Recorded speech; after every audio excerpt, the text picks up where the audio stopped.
พระคือในหลวงผู้ทรงครองแผ่นดินโดยธรรมขอพระองค์ทรงพระเจริญขอพระองค์ทรงพระเจริญ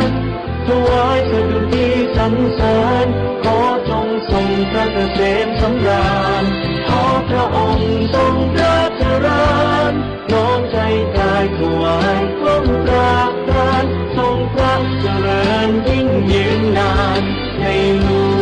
วงรัชกาลที่10เราจะสื่อสารภาษาและย่อและบนแผ่นดินโดยทำเพื่อประโยชน์สุขแห่งอาณาราษฎรตลอดไปขอพระองค์ทรงพระเจริญขอพระองค์ทรงพระเจริญถวายสดุดีสรรเสริญขอจงทรงพระเกษมสำราญขอพระองค์ทรงพระเจริญน้อมใจกายถวายก้มกราบทานทรงพระเจริญยิ่งยืนนานในหลวงรัชกาลที่10ขอพระองค์ทรงพระเจริญขอพระองค์ทรงพระเจริญถวายสดุดีสรรเสริญขอจงทรงพระเกษมสำราญขอพระองค์ทรงพระเจริญน้อมใจกายถวายก้มกราบทานทรงพระเจริญยิ่งยืนนานในหลวงรัชกาลที่10ทรงพระเจริญทรงพระเจริญทรงพระเจริญ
สถานีวิทยุกระจายเสียงแห่งประเทศไทยจังหวัดเชียงใหม่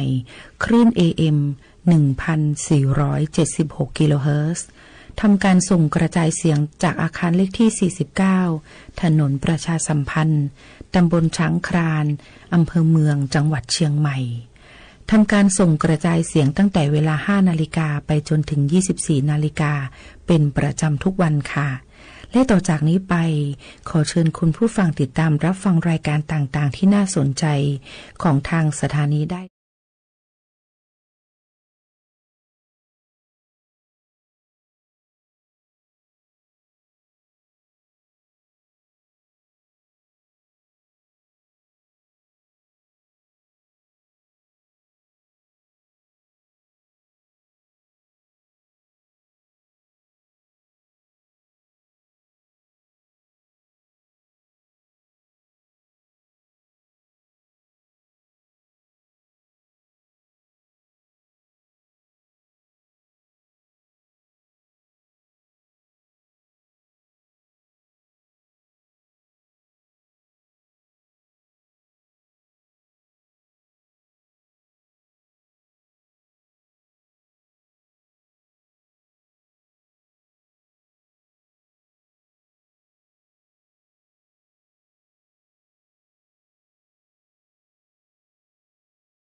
ประเทศไทยให้ความรู้คู่ความสุข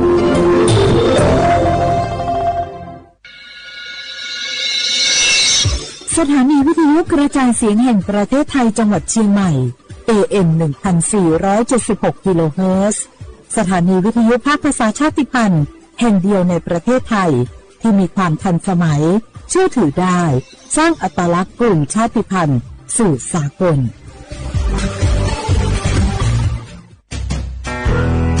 แม่คะทำไมเราต้องเคารพธงชาติและเปิดเพลงชาติไทยในเวลา 8 โมงเช้าและ 6 โมงเย็นล่ะคะก็เพราะว่าธงชาติและเพลงชาติไทยเป็นสัญลักษณ์ของความเป็นไทยให้เราภาคภูมิใจในความเป็นชาติและความเสียสละของบรรพบุรุษไทยนี่ล่ะค่ะฟังนะลูกชาติไทยเรามีการปกครองในระบอบประชาธิปไตยอันมีพระมหากษัตริย์ทรงเป็นประมุขมีศาสนาพุทธเป็นศาสนาประจำชาติเรามีวัฒนธรรมขนบธรรมเนียม และจารีตประเพณีที่เป็นเอกลักษณ์ประจำชาติของเราเองค่ะพ่อเพราะฉะนั้นนะลูกเราจงภูมิใจในความเป็นชาติและช่วยกันปกป้องรักษาชาติไทยเพื่อให้ลูกหลานเราได้อยู่อาศัยอย่างสงบสุขสืบไป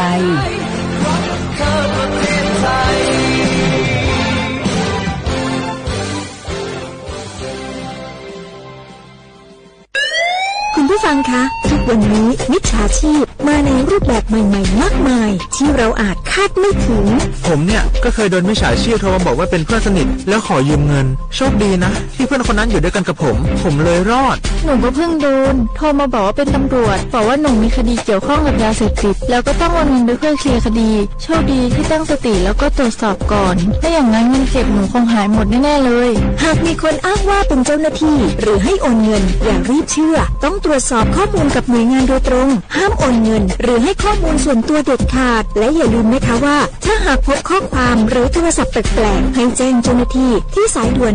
191หรือ1599เพื่อช่วยกันป้องกันและหยุดยั้งมิจฉาชีพค่ะร่วมด้วยช่วยกันเฝ้าระวังภัยรู้ทันมิจฉาชีพเพื่อความปลอดภัยของทุกคนด้วยความปรารถนาดีจากสำนักงานประชาสัมพันธ์ที่3กรมประชาสัมพันธ์ตีลาเจ้าหยุดยาวปีนี้ปีติ๊กบ้านก็ปิ๊กกาจุดเติมหาที่บ้านไม่ได้ปิ๊กมาหลายปีแล้วใครไปกอดป้าอุ้ยแม่อุ้ยแล้วโอ้ดีใจขนาดเลยมาตั้งเส้นใดน่ะรถนักขนาดกำลังพอเส้นตาม GPS อยู่เนี่ยมันซอกปลาหลงว่าจะเลือกเส้นตามลักแล้วก็พอเส้นตามเลี่ยงที่มันมีจุดบริการประชาชนต่างๆเอารถไปเช็คแล้วยังเจ้าเรียบร้อยแล้วเป็นน้ำมันเครื่องน้ำมันเบรกน้ำมันเกียร์ผ้าเบรกลมยางไฟรถพร้อมขนาดจะฟังปิ๊กพูดมาเจ้าเลยแต่ว่าแล้วเนี่ยที่มาไก่จะปาไปเลี้ยงว่าจะไปแดงส่งตายเนี่ยน้อยโอ้บ่ได้เนอะเกียมรถพร้อมคนขับก็ต้องพร้อมตัวนอนน้อยหลับในเดี๋ยวรถป่งเข้าข้างทางได้ไปโรงพยาบาลเต้นนะแต่อันไปละโยเช็คเส้นต่างเสร็จพี่จะไปนอนละติ๊กบ้านปลอดภัยนะพี่เดินทางปลอดภัยใส่ใจกฎจราจรด้วยความปรารถนาดีจากสำนักงานประชาสัมพันธ์ที่3กรมประชาสัมพันธ์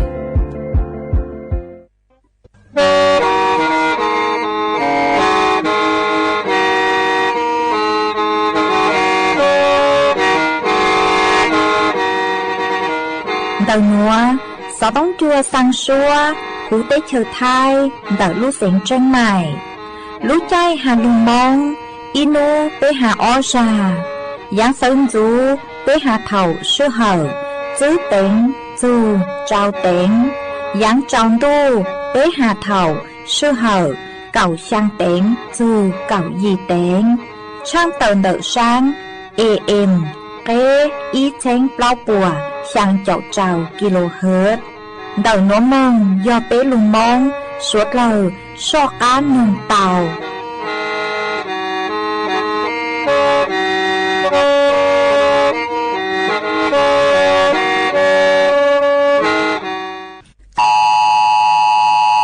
đầu múa do lú súa chén tổng chua suốt lời cứ nhó chuan đầu lú xén tranh mài hà tà nú tì cầu pe lú chữ liền đu sông ó chén chữ bùa trào chào gì thầu lú sơ hờ cầu pe tén mẹ giờ chó cứ nhó chua khỏi chờ cứ chóหนูจื้อสั่งสื่อยัวสื่อทดสอบระบบแจ้งเตือนภัยผ่านเซลบอร์ดแคสcứ luôn đầu chóหนูจื้อcứ sấy chùa hát tí thái tê tê mệnhสื่อแช่งรอสื่อปอพอ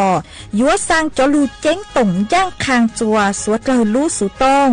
กวดจั่วช้าหาตาแม่เตาใจจอลูเจ้งต่งเหล่าสวดเลยชะเลเป้าลูเจ้งฟางฮัดตีไถเตาชายยอเป้าเหล่าปังหาจัวหรือตูห้าเอชอป้องช้าเนอเล่งตือสังเริงโฆษณาจวนเดาสุต้องจัวสังชัวหูเต้เฉียวไทยเดาลู่เสียงเจ้งใหม่คือยอขอเชาโมเก๋เป้ารูเก๋ฉีฟางนอนรอเตาทรงเหงสัญญาณมึงเตาเกล้ท่องปล่อยหูลู่เสียงเจ้งใหม่ยอเล่งตือสังเริงนอลอมึงตัวเตาจวนเดาสุต้องจัวสังชัวหูเต้เฉียวไทยเดาลู่เสียงเจ้งใหม่จวนเดาตุงเบอสุต้องสูนจื้อเต้อ้อช่างเจ้าสูนเจ้าหยี่หล่อชื่อสูนจั่วอ้อเปล่าเจ้าหยี่จื้อช่างจั่ว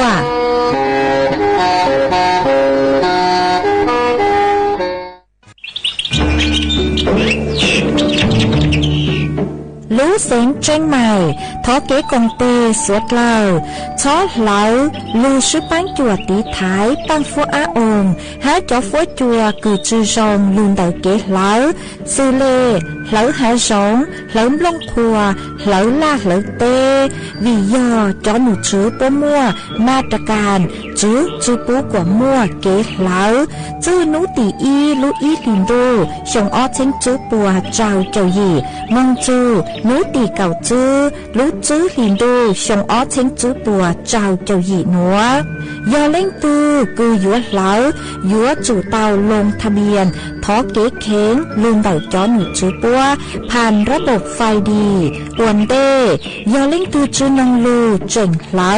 ยัวม่วนลูจื้อเจ้าเก่าห้ามบลัวจื้อเข้าเล่นเต่าอ้อเช้งจื้อปวนบ่าเราชื่อเต้เถ่ากู้ยัวเก่าห้ามบลัวตื้อสื่อ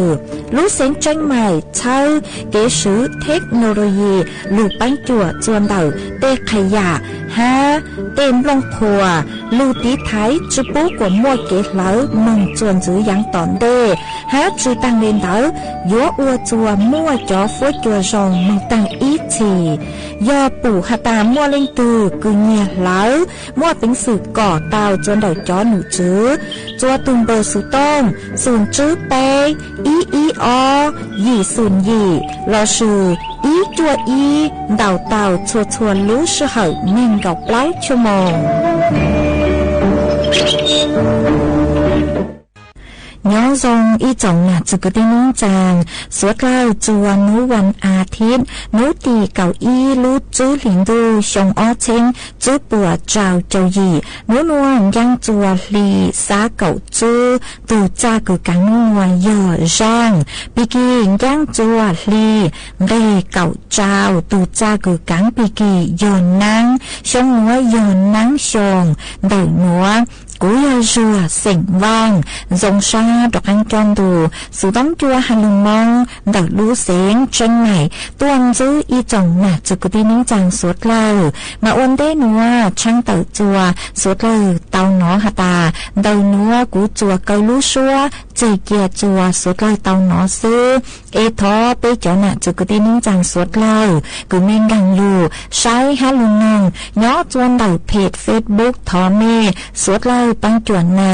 กดไลค์กดแชร์อีแรงอีแชร์ปูจัวเพจสวทเชียงใหม่ AM อีเช้งเปล่าปัวเชียงเจ้ากิโลเฮิรตซ์มาอวดช่องดาวจัวเมชัวเล่งชัวตูกือลู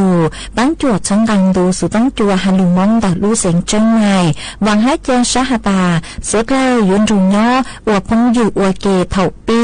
มึงจูจัวเถ่าสาวเอจวนจื้อนัวดอกอังลูกกงเกลอยเจจวนดังดูสุต้องจัวฮันลุงมองดัดลูเสียงจังไงจื้อมังเปล่าcó chân đủ gió thanh lộ cao chân ấy thôn mình phó chân mình chỉ nam mình lên mình chúng nó về chúng mình nọ gió tên mình những gió tên thôn đủ gió thanh lộ cao chân chân hòa đình cao cho nhớ lòng độ lý kỳ cả trung lệ cứu e cha nhưng nhớ kỳ kinh lộ đồng linh dòng chân ấy cả trung cứu nông dòng chung thành lộ cả tân cha thôn mình thô chung chân lòng chi nam lòng nâng ê mong chung nó ê cha chân nâng nọ gió tên nồng nâng gió tên nồng nâng ấy đủ gió thanh lộ ca tư chèn hòa đình ca cho nhá lòng lộ lý tư cả trung lệ cút nhớ sự trung lộ hơn rộng cứ là hơn rộng chung cả trung cứ nâng rộng nâng vô hơn đủ gió thanh lộ ca tân cha cha lộ tư tê trọng cha nhân hồ trưng cả chúng cho khu tu ya tu tu le tu do tu tu ya tu tu ya tu du lu tu ka nu ya nu o ka tu i do tu tu do tua tu tu ta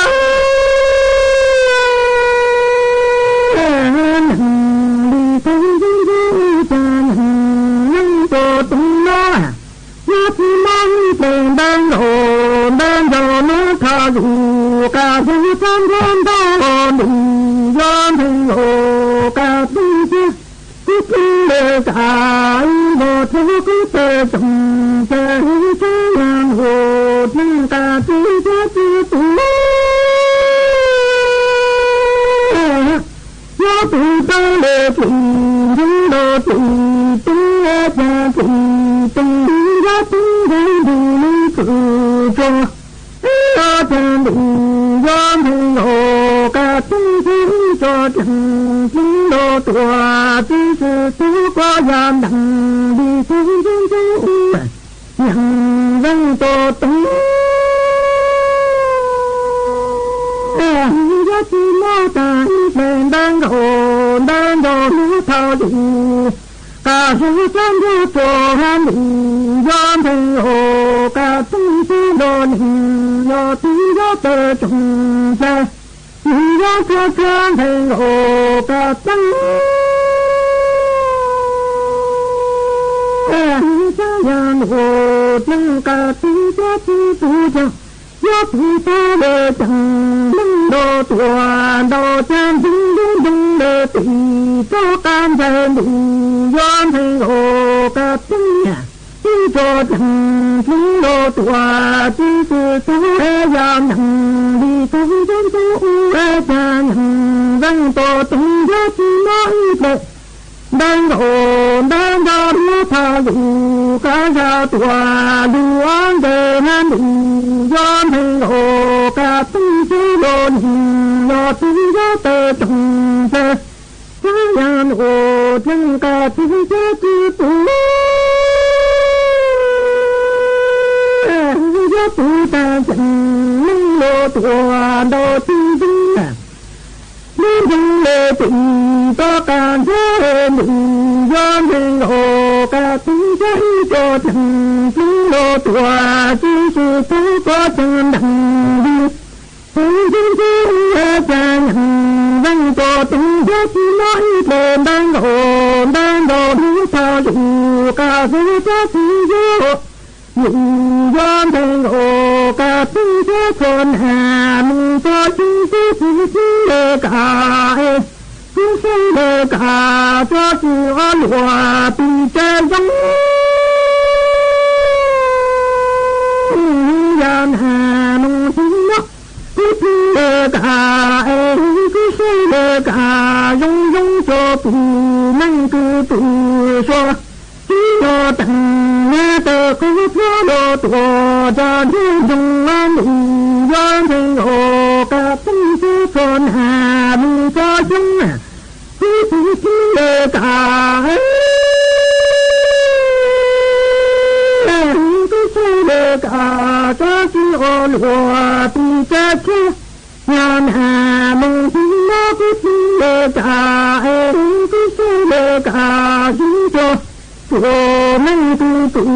cho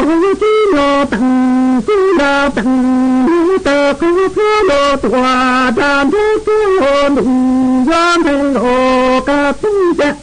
hòa đừng ca sư đừng đồ lý tu cả rất to bằng mình chỉ lo dân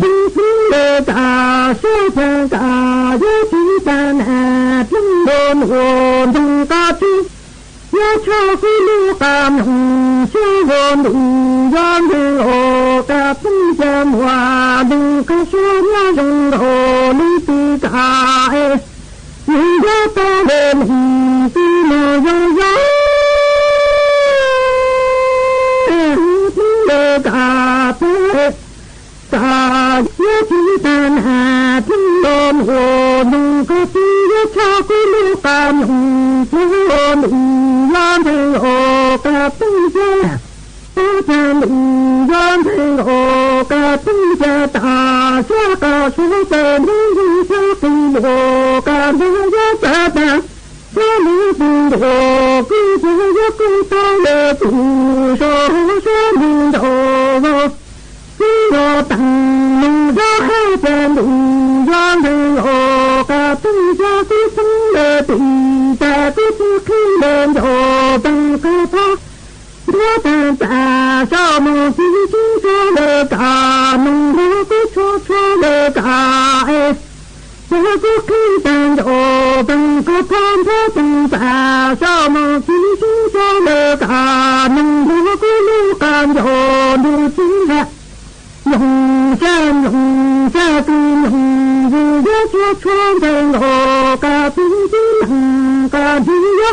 山人我到干人我你我地我地干着山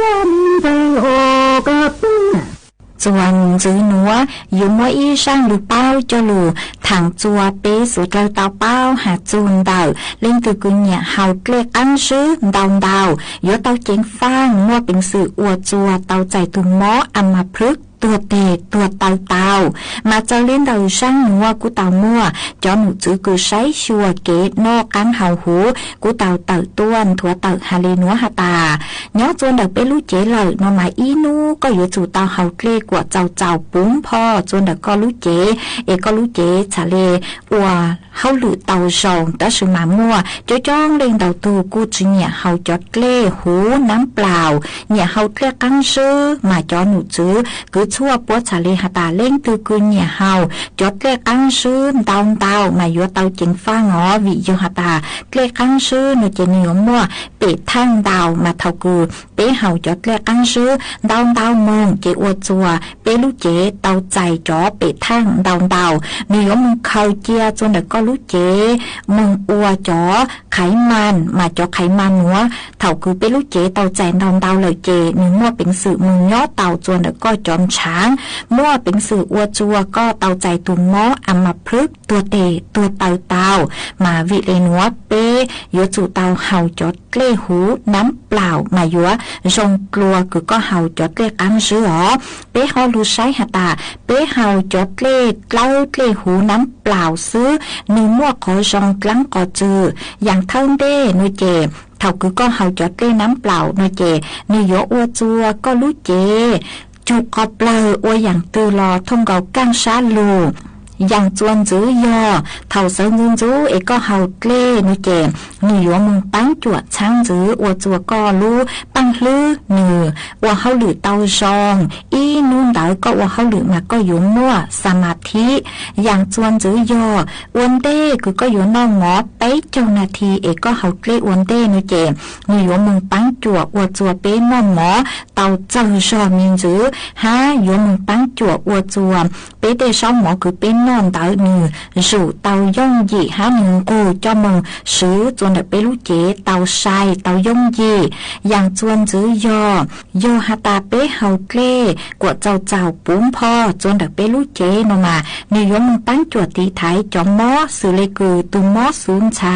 tu mó trắng sa tu mó dâu plang cà phó ạc xẹp ha do có hậu lê nuôi chè dúa mùng ua chùa có tê tấn ca nư ho trực khóa tê tấn ca yếu cha mờ rong tua mà cô hòm núa răng lù báo núa cho lù thẳng đi núa chùa bế suốt lời tạo báo lê núa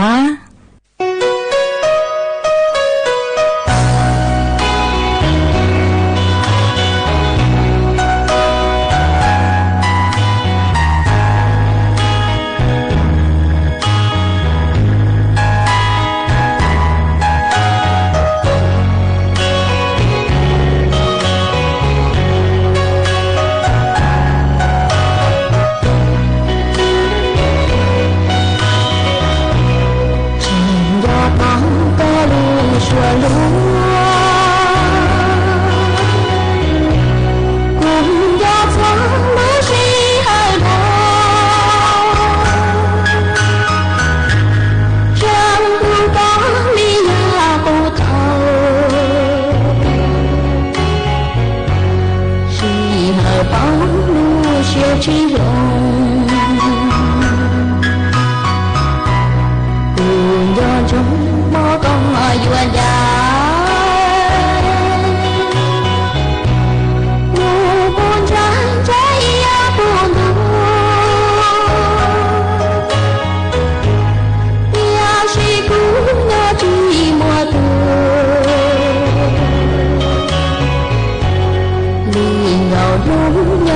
chỉ muốn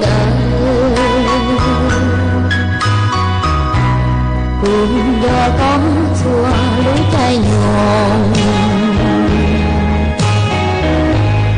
giòn trung trong chỉ lòng đua xì ta bự trắng hậu họ xuống đi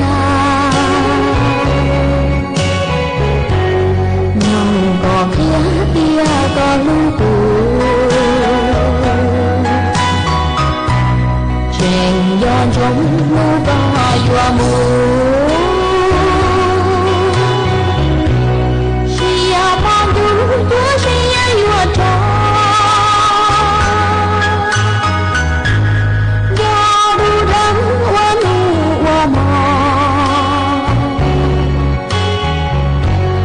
gió chỉ lo xua lưu xì hờ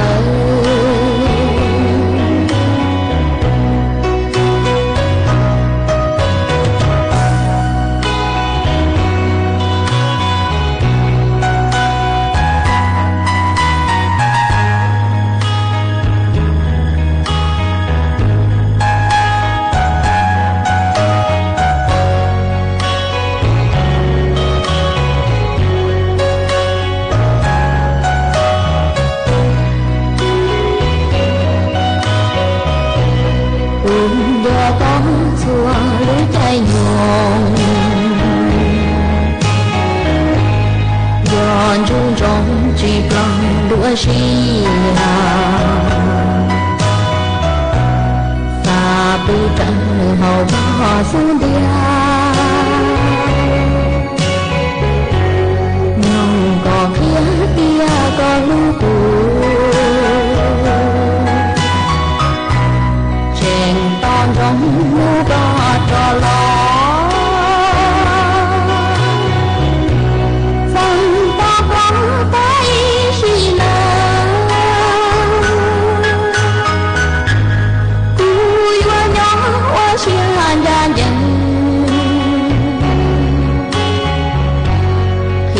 có trắng tia cũng có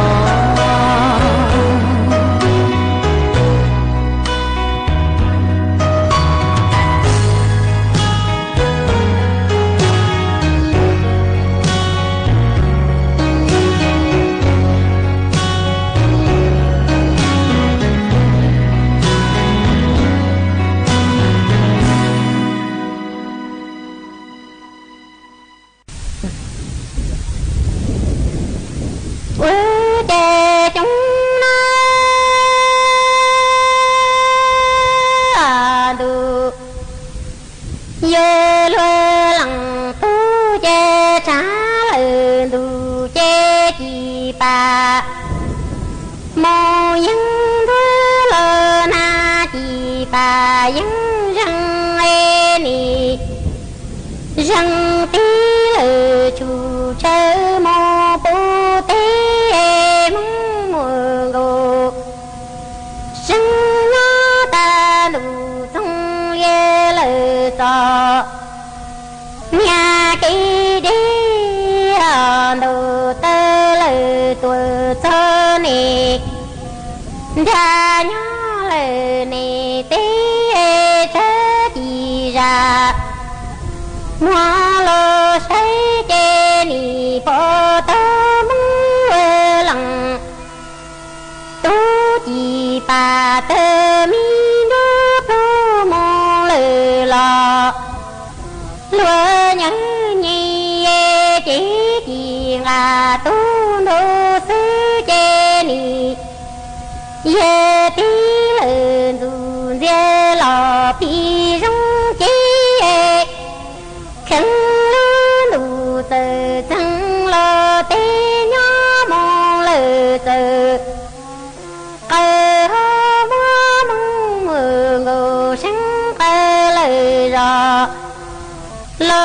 chế ta lue lăng tu lò tu rong xí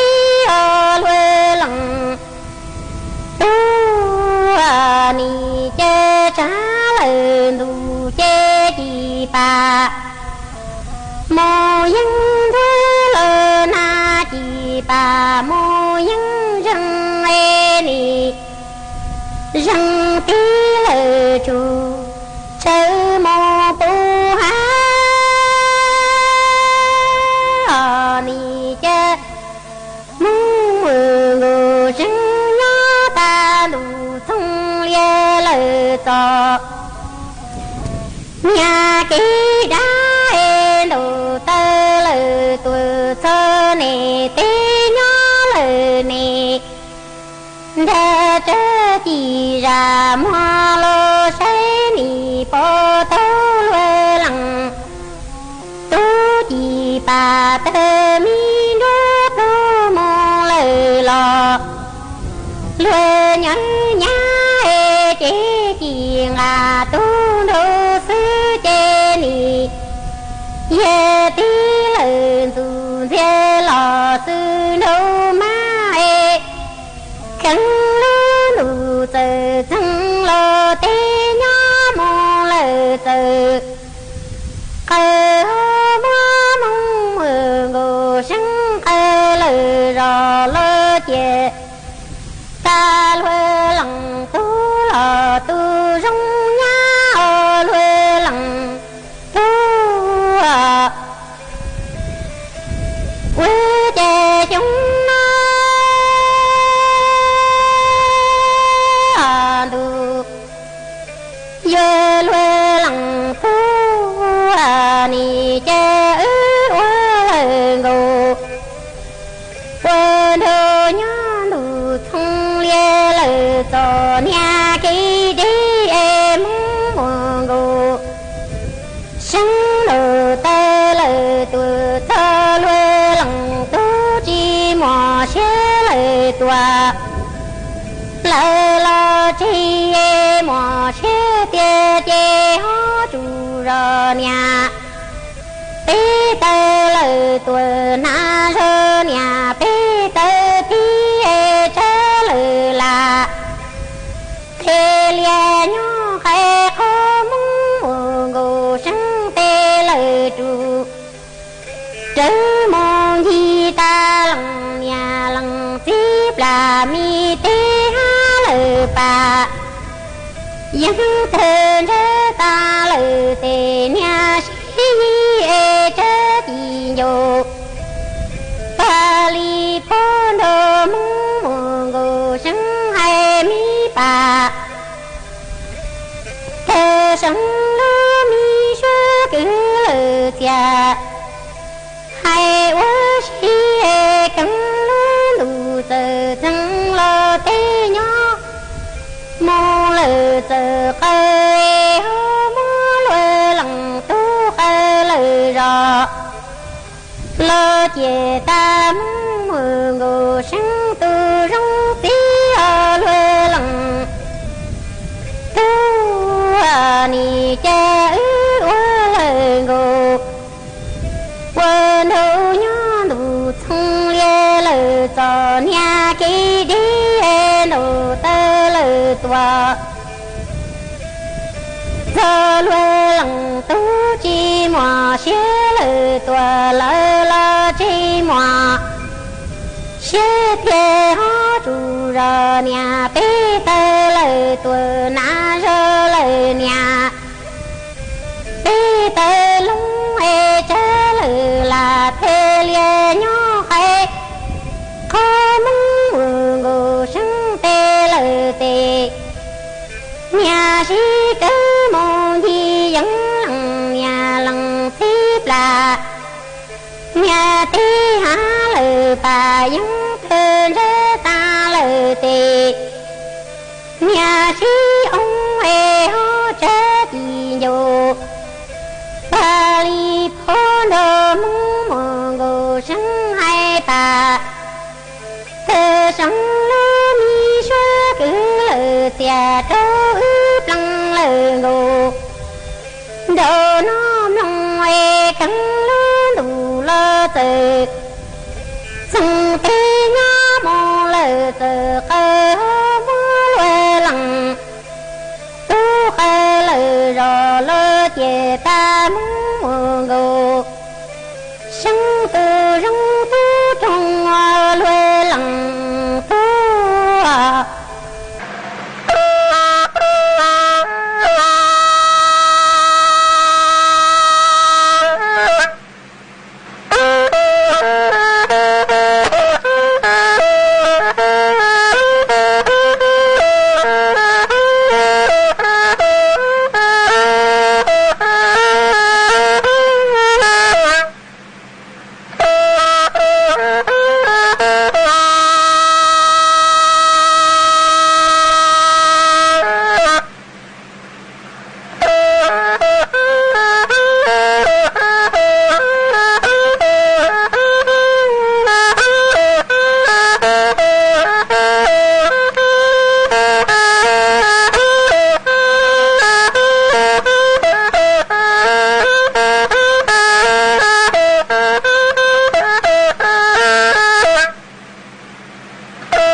vấn đề thầu của gia thảo khó cho gì cũng mọi ít khó question sáng nô ít chồng cứ ti suốt lời hà ta nà nô nô có chú hậu lử ha có chếตัวnày khó từ do khó chế chế cho lời đồ có chỉ thằng tên đoàn đó cho của nó ta chỉ của sáng của có tế tứ dự hữu có lúc xa xứ ít là thầu của thằng ta lại có mà lấy trọc áo trả chỉ cho ý lử hà ta có tế do lời lo có tế dụ kế nó nè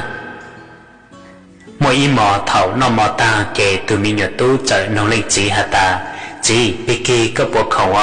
tự do của trò này khu giờ trò cán cho bé một play baseball lo chỉ ta lên đầu sư vì kia do bé play khó phải nấu lại để của sáng của con một sai của play ý ra kể lên chỉ cho lên tế cho từ mình nhật tu hà ta lên tên nhiều của khẩu na vì kia của trẻ mong qua hô lử họ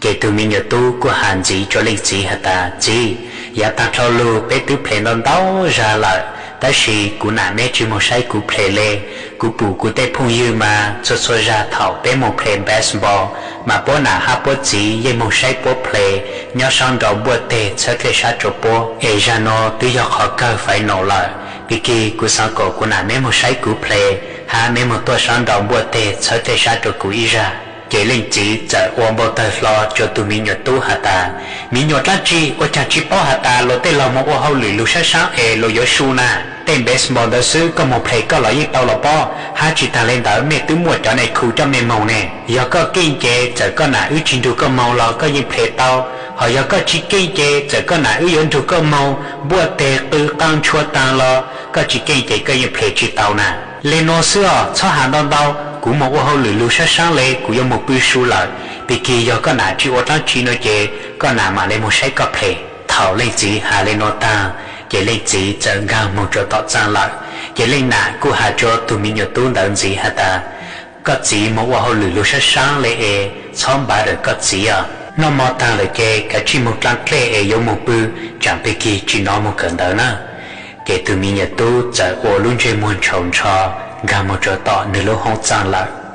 từ tàu lệ ít số màu tọ ăn lại kể qua cha từ tu chạy lưu trường đã lấy chỉ lúc không sang kể lấy chỉ cha lấy nông từ tu ở ta cha trả nó có chuyện chỉ tao bữa hát chuyện lưu trường từ con à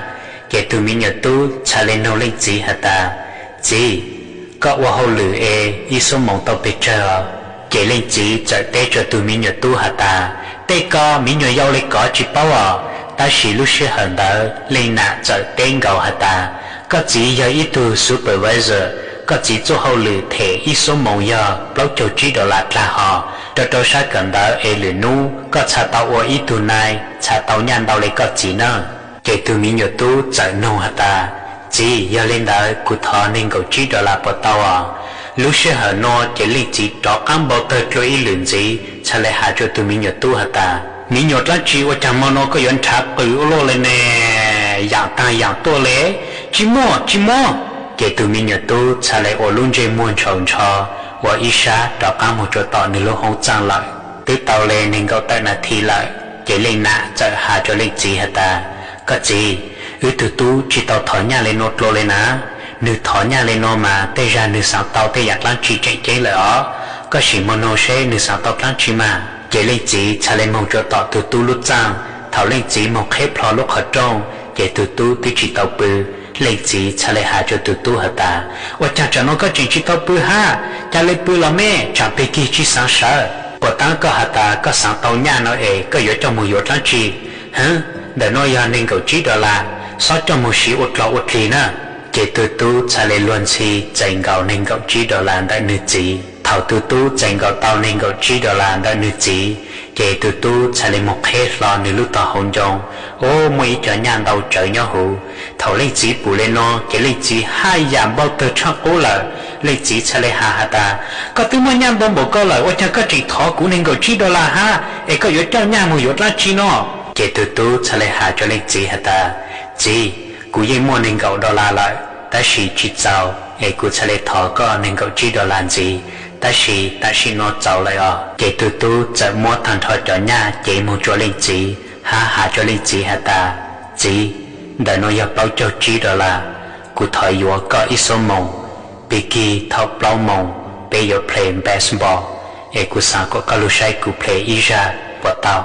thảo lấy chỉ nó từ tu hà lên nó ta mà lấy chỉ nó nửa lúc sáng mò ít tê lấy chỉ cha lấy sự tròn lo chỉ buộc cá sợ do hà lấy cha cho nên từ tu lấy lại ý trong cái gì có lulu tế của ta do lăng chỉ có tế hà ta có chế tu này chạy chạy cha là do có tế hà ta có chú hậu lự chạy chạy cha cũng chế hà ta cho lấy cho tu dây tế hà ta có chế tu này chạy chạy cha lại ta chỉ có trang sư nhớ trong đời lulu mà có yên hà ta có chế tu này chạy chạy cha ta chỉ khó cứ có nan nú ô ta chỉ nó nước khá tàu hà ta có sai có chú hậu lự chạy chạy cha có chế tu này lại nên sáng hà ta của hà bùi ha cú sáng của cho cứ do nại do chỉ trời yếu ô hậu lự cứ bảo lấy cha là do tôn trả ilu sĩ hở luôn trừ dù tê mi tu mi nhổ nhau và kê tê mi tu mi nhổ trả lấy sự dù lửa nu dù lâu lại tê mi tu mi nhổ một chỗ một gì bó trời cứ bảo lấy cha lò bó trả lên trả ilu sĩ hở đó kháng luôn trừ dù nhau ý dạng ha cú tốt dù lúc tê chờ mê ca nó cú bù tao hà ta môn đòn đau khu nà chỉ bó tê chỉ rủ bó cho mi nhổ lê bó cho một chỗ mê ca rủ sư kể dù tê mi tu mi nhổ trình sự tu này khu hãy trang sự dù là ha dù tê mi tu mi nhổ tông dù tu này khu thẳng đau trang dù dù thẳng lại kể nà nô nô tê mi tu mi nhổ cha lê chờ hà lù mê ca sư chỉ chờ hà lù mong lê lại cú là thẳng trở lê cú chú kể sáng sư giờ rong nó là sốt lời mà lấy khờ họ chỉ rong nó là sốt lời cú mất trọ bó chế nà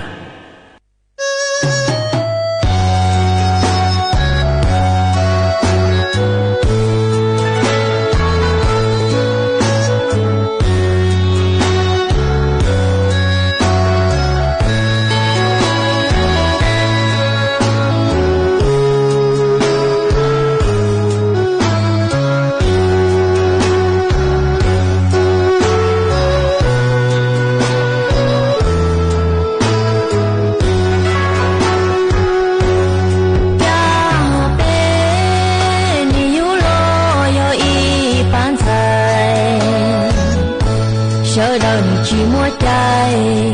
tôi nhiều chỉ tôi dễ đa đó nhiều tí nhớ mua có thấy chỉ nhiều đứa tao để nhiều mua pi nhiều ý luôn anh còn đêm ý là nhiều tao mua say nhảy lu sờ nhiều mùa nhiều nắng mùa nhớ trao loa ý sang mô yêu tao chỉ nhảy như chỉ rong li tê mi nụ sao đau nhỏ con ý tu để đa con ý lu sang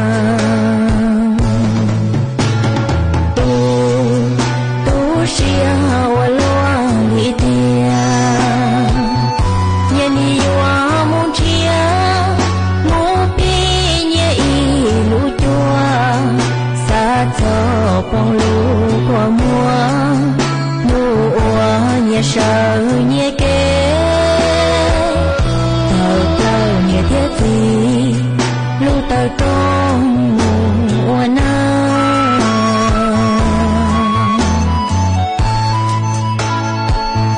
nụ nó cũng dài ta kỳ dễ yêu ai có chỉ tăng đôi nhẹ tí nhau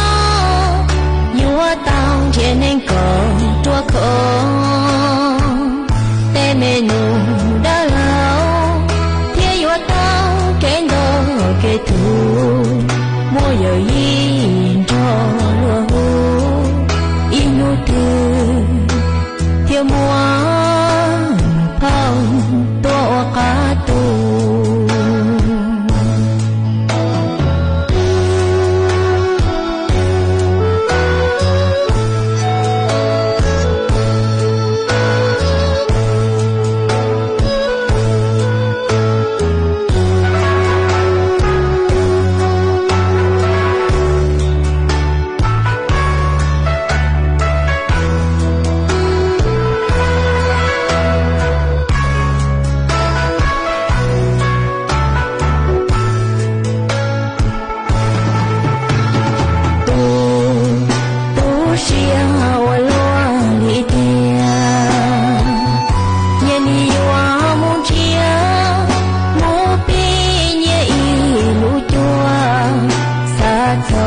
bông lũ của mùa nhẹ sợ nhẹ kê tàu nhẹ thiết gì lũ tàu trong mùa nắng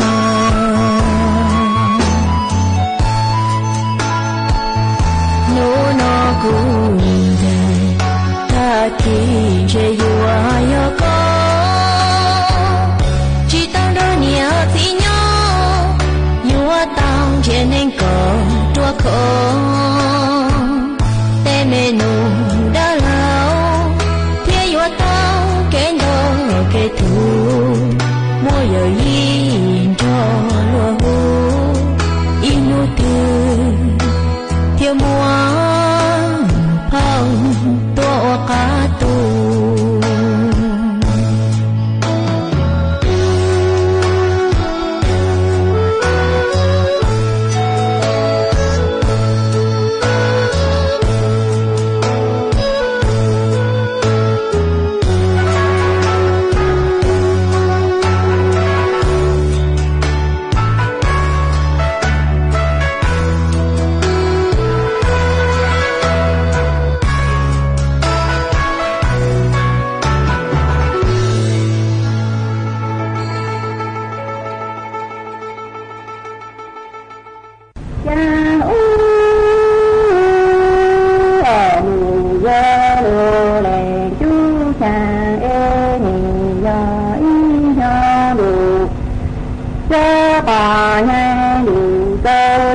thấy gì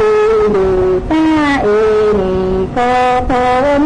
cha đầu đây căng người ta chờ xa đi nhà ôn bò ôn đi mồ hầu đến ở nhau lưu ta chị cha em thang đầu cụ tăng chị cứ đỏ đi nó ra màu ta này cứ lời sâu thì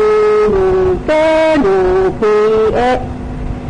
nhưng thang đầu cụ ta lê cho tên được ở hương tù na đi hương cha cha như khó lưu lưu mê chơ mộ cha hữu đô đạo lý chi bà cha rồi cha đô lệnh chú cha điều cha có ọt lấy chi điều châu ở tư có cô nà mi cha đầu bê cha ngô bà cho thời xa ê nhau bò ô như màu lên được có nhau ta đi sâu êm thang đầu cô ta như cứ như nọ nên thế là một tấm lời tu lời cho chúng được cho được khi êm thang đầu cô ta đi cho tên được có nhau được mà đi cầu ê cha nhẹ không hù ô đồ na chưa mà cha hù lô bà có lấy gì bà cha đi cầu hú cha chi xa đồ đơn nhà tơ bà ô đồ đồ ê tư tư đồ có đa đồ tư bà khâu ê đồ ô đồ lệ tư cha đồ có nhó đồ cha đồ ra ra cha đồ sâu ê đồ hên đồ nọ lệ tư lệ cho đồ còn thơ xa ê tu đi đồ lê đồ khi đi nhà đi mong thờ cha ê đi hàng đầu bò ta lên đò đi đi ra cụ tê đủ ê đủ ra tê tê la nì ra tê đâu ở thư ta ô thư đủ ê tư tư đồ có ra đủ tư ta thư ê đủ ê đủ lệnh tư ta ê được ô nhớ đủ cha từ đó ế ta đủ từ sâu ế đủ hên đủ nọ lệ tu lệ sâu từ ba thơ đủ ế tu đủ sơ đủ thì lý na cứ mô thờ thư tê ngộ ô ta lên đỏ lên hơ ra mô tu tê đủ ế tu tí khờ la nì ra từ đâu cha lô lệ tu ta chỉ xin đồ mơ lệ tu lệ cho thứ là có du cho ta ra ê cha chỉ đồ mơ nhớ là ý mà ê càng tu lê tu cho ta chồng lê mong cô nhà bà lê bà đủ lệ chú lệ thù nhà nhà có tư trả lưu tú lệ tụ xa ê lê ta hù lệ tô mô xa lệ tú lệ thù ý là có thu tô ta ra thủ xa lù nôn nhá mà ê càng đi lê tù bó bà thơ lý hồ cổ hồ lý bà lê ta đủ đủ lệ tư lệ châu lê đi tánh nhà nè có tư cò lê tư lệ tù xa ê lê tâu hù lệ tư lệ cho phù cha chi phong lệ lệ cứ lệ châu đà bà thu thô tan tha ê tơ còn sư ê cha chế tha thô đủ ê tơ cụ thô ngạ bà tơ cụ lớn nô là nô lý ra phá bà lò cho thì tí ấp lệ tí lệ cho tí bà có thu thô tan tha vì tha ô lì nà y từ an ê hư ra đơn đủ ê tu nô là nô lý đồ ê có ra họ là cho thì cứ tu lệ cứ lệ cho tí bà có thu thô ta vì tha ô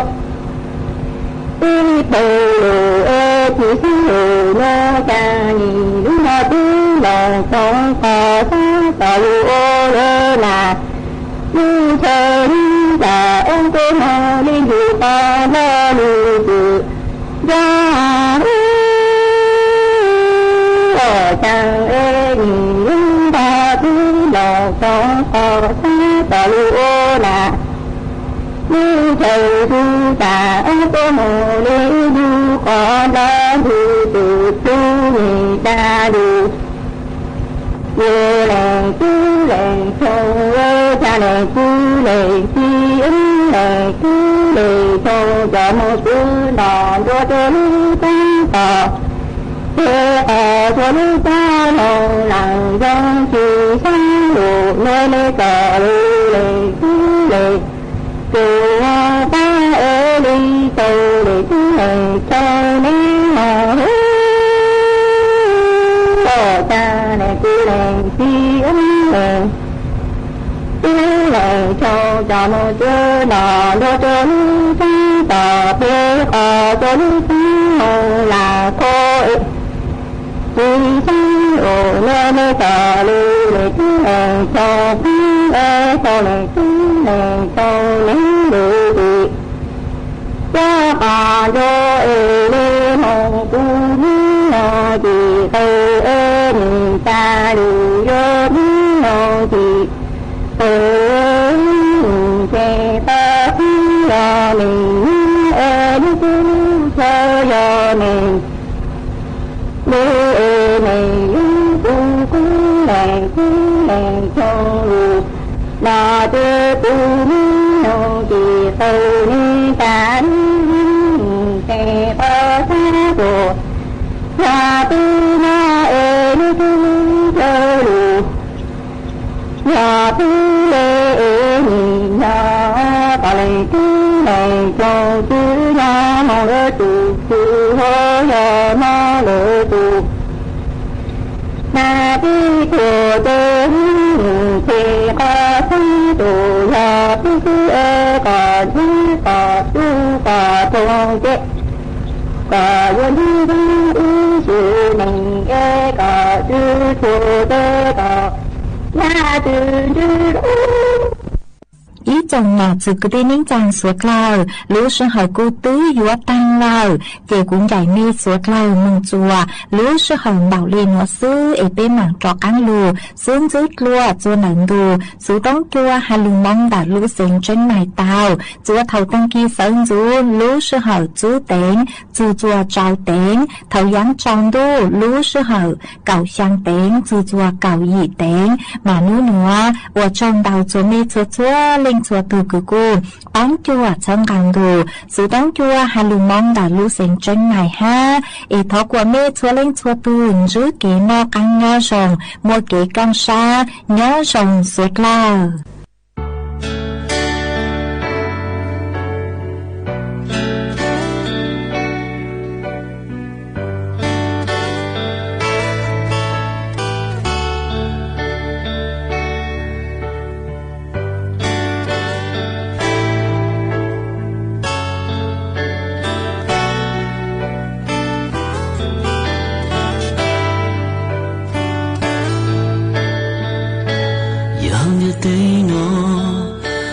chuông nó có sương gió sương cô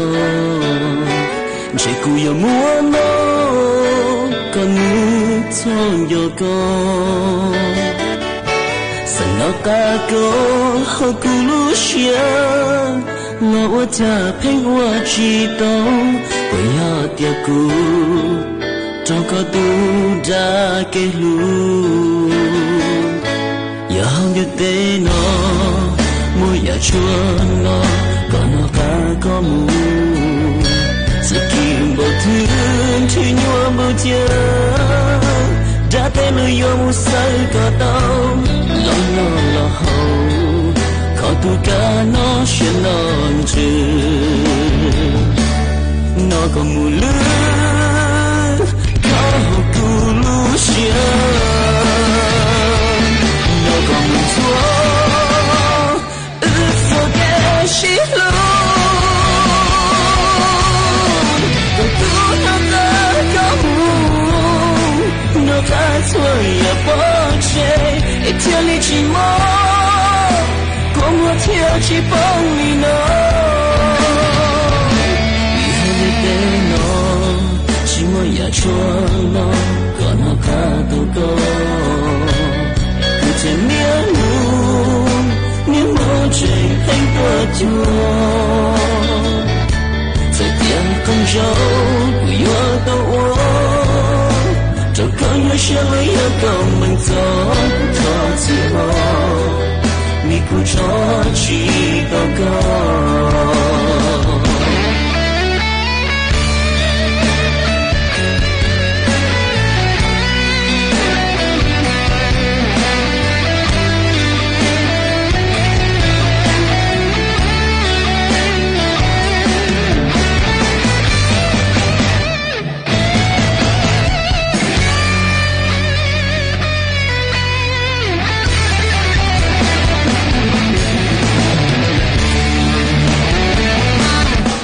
còn mù lưới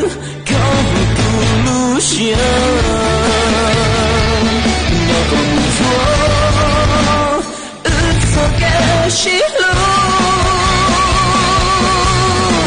cầu cứu nó ta có mù nó ta xuôi ya bỏ chạy ít theo lý chỉ mơ có mua theo chỉ bóng lý nó để nó chỉ muốn ya cho nó có nó cả đâu có cứ trên miếng luôn miếng mơ trình hành tua chúa giờ tiền con dâu cứ yêu đâu cho con nhớ sẽ lấy yêu cầu mình gió cho chỉ lo mi cứ cho chỉ đâu có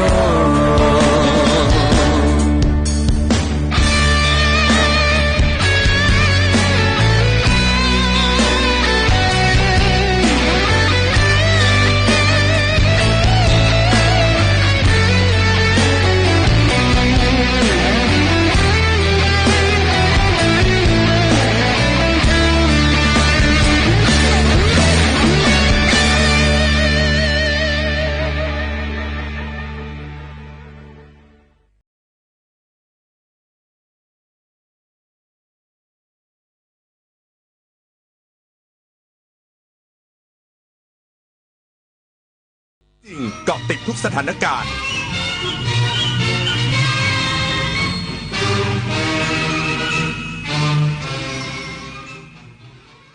รับฟังข่าวต้นชั่วโมง 6 นาฬิกากับอานนท์ นันตะสุคนครับ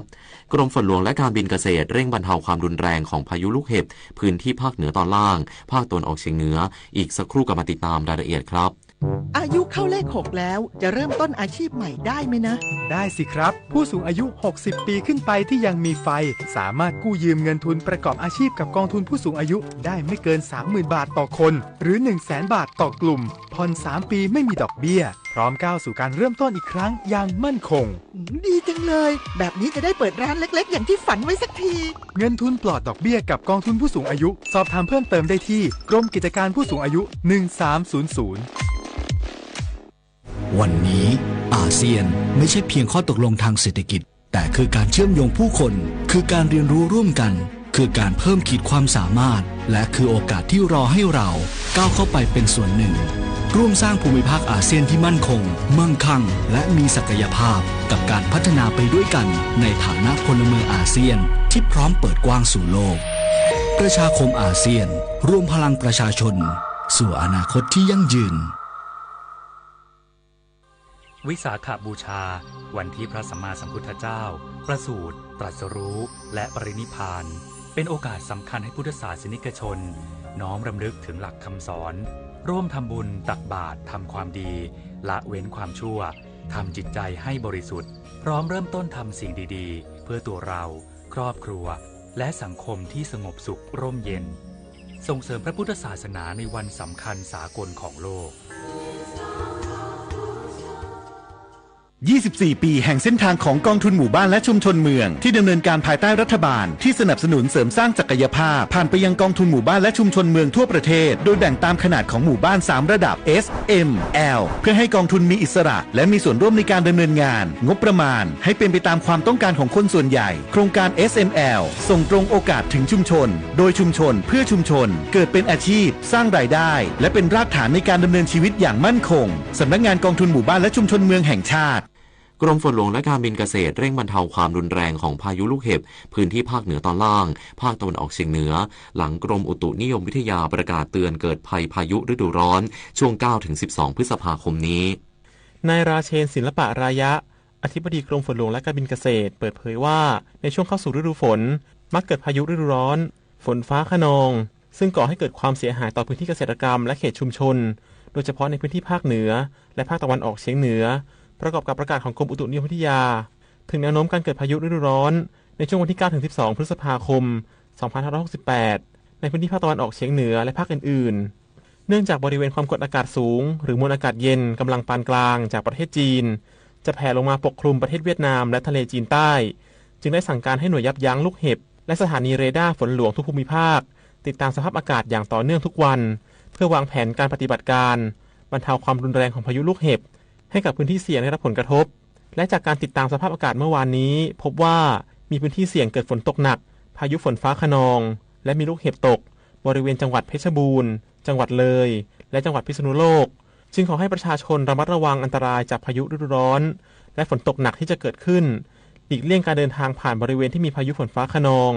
ไม่ควรอยู่ในที่โล่งแจ้งใต้ต้นไม้ใหญ่และสิ่งปลูกสร้างและป้ายโฆษณาที่ไม่แข็งแรง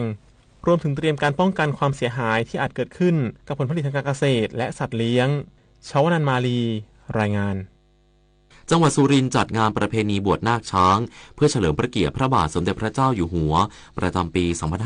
2568 ช้างร่วมขบวนกว่า 80 เชือกองค์การบริหารส่วนจังหวัดสุรินทร์สำนักงานวัฒนธรรมจังหวัดสุรินทร์การท่องเที่ยวแห่งประเทศไทยสำนักงานสุรินทร์อำเภอท่าตูมองค์การบริหารส่วนตำบลกระโพและหน่วยงานที่เกี่ยวข้องจัดงานประเพณีบวชนาคช้างเฉลิมพระเกียรติพระบาทสมเด็จพระเจ้าอยู่หัวประจำปี 2568 ในระหว่างวันที่ 9-11 พฤษภาคม 2568 ณ วัดแจ้งสว่างและศูนย์โฆษศึกษาบ้านตากลางตำบลกระโพอำเภอท่าตูมจังหวัดสุรินทร์เพื่ออนุรักษ์และสืบสานศิลปวัฒนธรรมประเพณีอันดีงามของท้องถิ่นให้คงอยู่คู่จังหวัดสุรินทร์สืบไป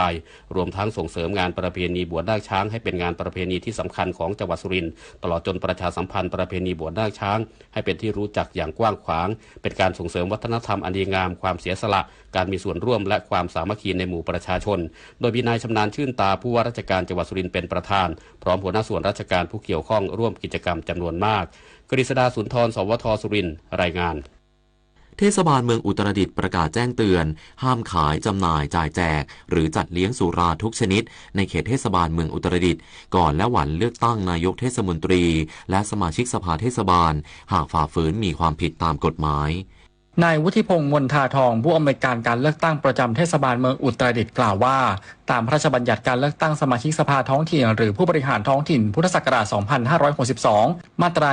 123 กำหนดห้ามผู้ใดขายจำหน่ายจ่ายแจกหรือจัดเลี้ยงสุราทุกชนิดในเขตเลือกตั้งในระหว่างเวลา 18 นาฬิกาของวันก่อนวันเลือกตั้ง1วันจนถึงเวลา 18 นาฬิกาของวันเลือกตั้งหากผู้ใดฝ่าฝืนต้องระวังโทษจำคุกไม่เกิน 6 เดือนหรือปรับไม่เกิน 10,000 บาทหรือทั้งจำทั้งปรับดังนั้นตั้งแต่วันเสาร์ที่ 10 พฤษภาคม 2568 เวลา 18 นาฬิกาเป็นต้นไปห้ามผู้ใดขายจำหน่ายจ่ายแจกหรือจัดเลี้ยงสุราทุกชนิดในเขตเทศบาลเมืองอุตรดิตถ์จนถึงเวลา 18 นาฬิกาของวันอาทิตย์ที่ 11 พฤษภาคม 2568 ซึ่งเป็นวันเลือกตั้งหากผู้ใดฝ่าฝืนต้องระวังโทษจำคุกไม่เกิน 6 เดือนหรือปรับไม่เกิน 10,000 บาทหรือทั้งจำทั้งปรับทีคายุวะสิงห์สกุลสวทอุตรดิตถ์รายงาน จบข่าวอานนท์นันตะสุคนอ่านรับฟังข่าวครั้งต่อไปเวลา 7:00 น. ติดตามข่าวที่นำเสนอไปแล้วได้ที่ www.thainews.prd.go.th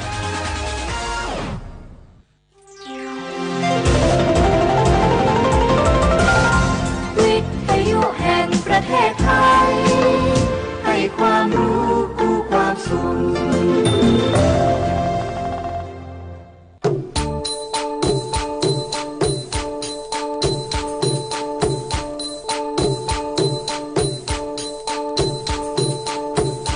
ปลุกผู้ฟังรับอรุณเสิร์ฟข่าวอุ่นๆข่าวยามเช้าเข้าถึงประชาชนทุกวันวิทยุแห่งประเทศไทยให้ความรู้คู่ความสุข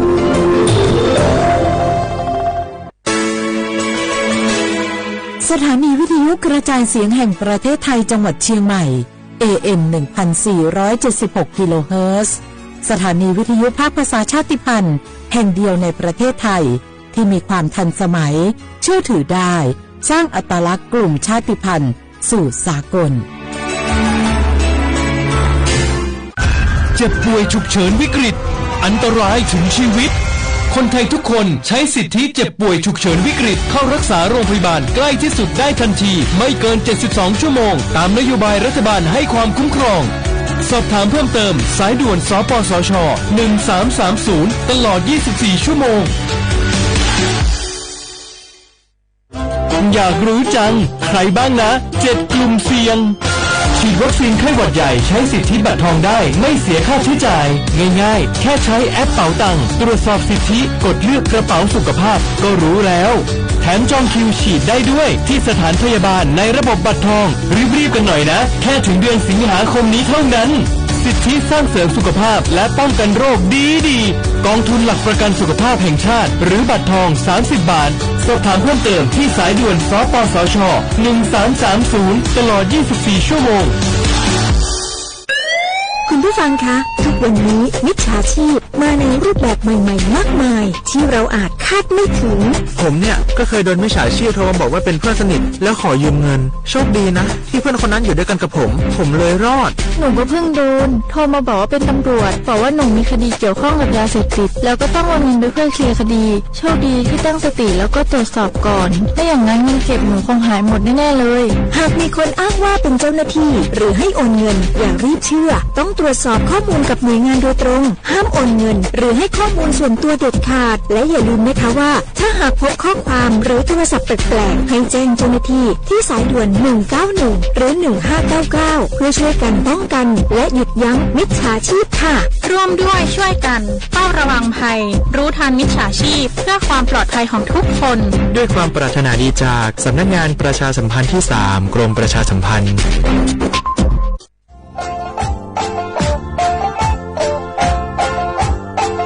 จังหวัดเชียงใหม่ขวานี้อาวุธขวาเวลาเด็กฝรั่งงาอามาคืออาโตถัดโซบดงาอยู่ที่มังโงปัญญาลบปัญหาหมอกควันงาอาทิคือมลพิษทางอากาศงาอาวุธอาตุสุสเลงปัญญางอาตุขุชาของฟูชิดะ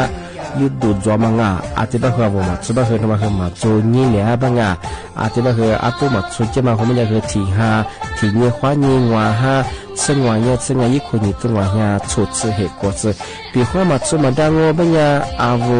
โรงทะเบียนไงขออนุมัติผ่านระบบไฟดีที่ได้ยินได้ไง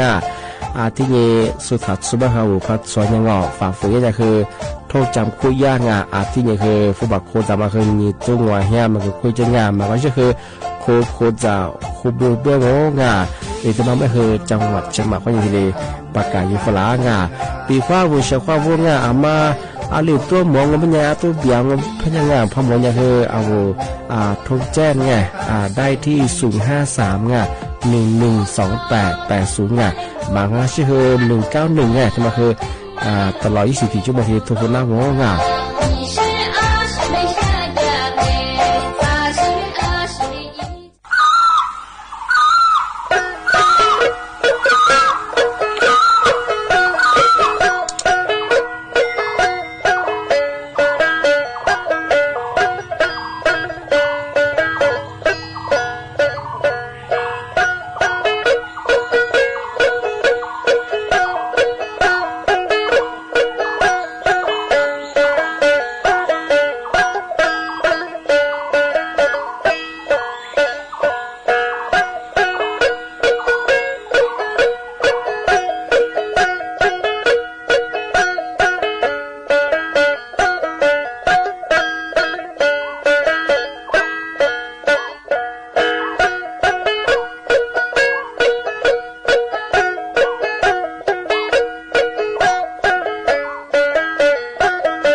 是啊，后来不来画画啊，啊我历史我多次的话不了，啊我历史我ปากกากุโรบุญญาอ่า历史我都讲มาทาจังหวัดเชียงใหม่อ่ะปัจจุบันนวดะสถานีวิทยุกระจายเสียงแห่ง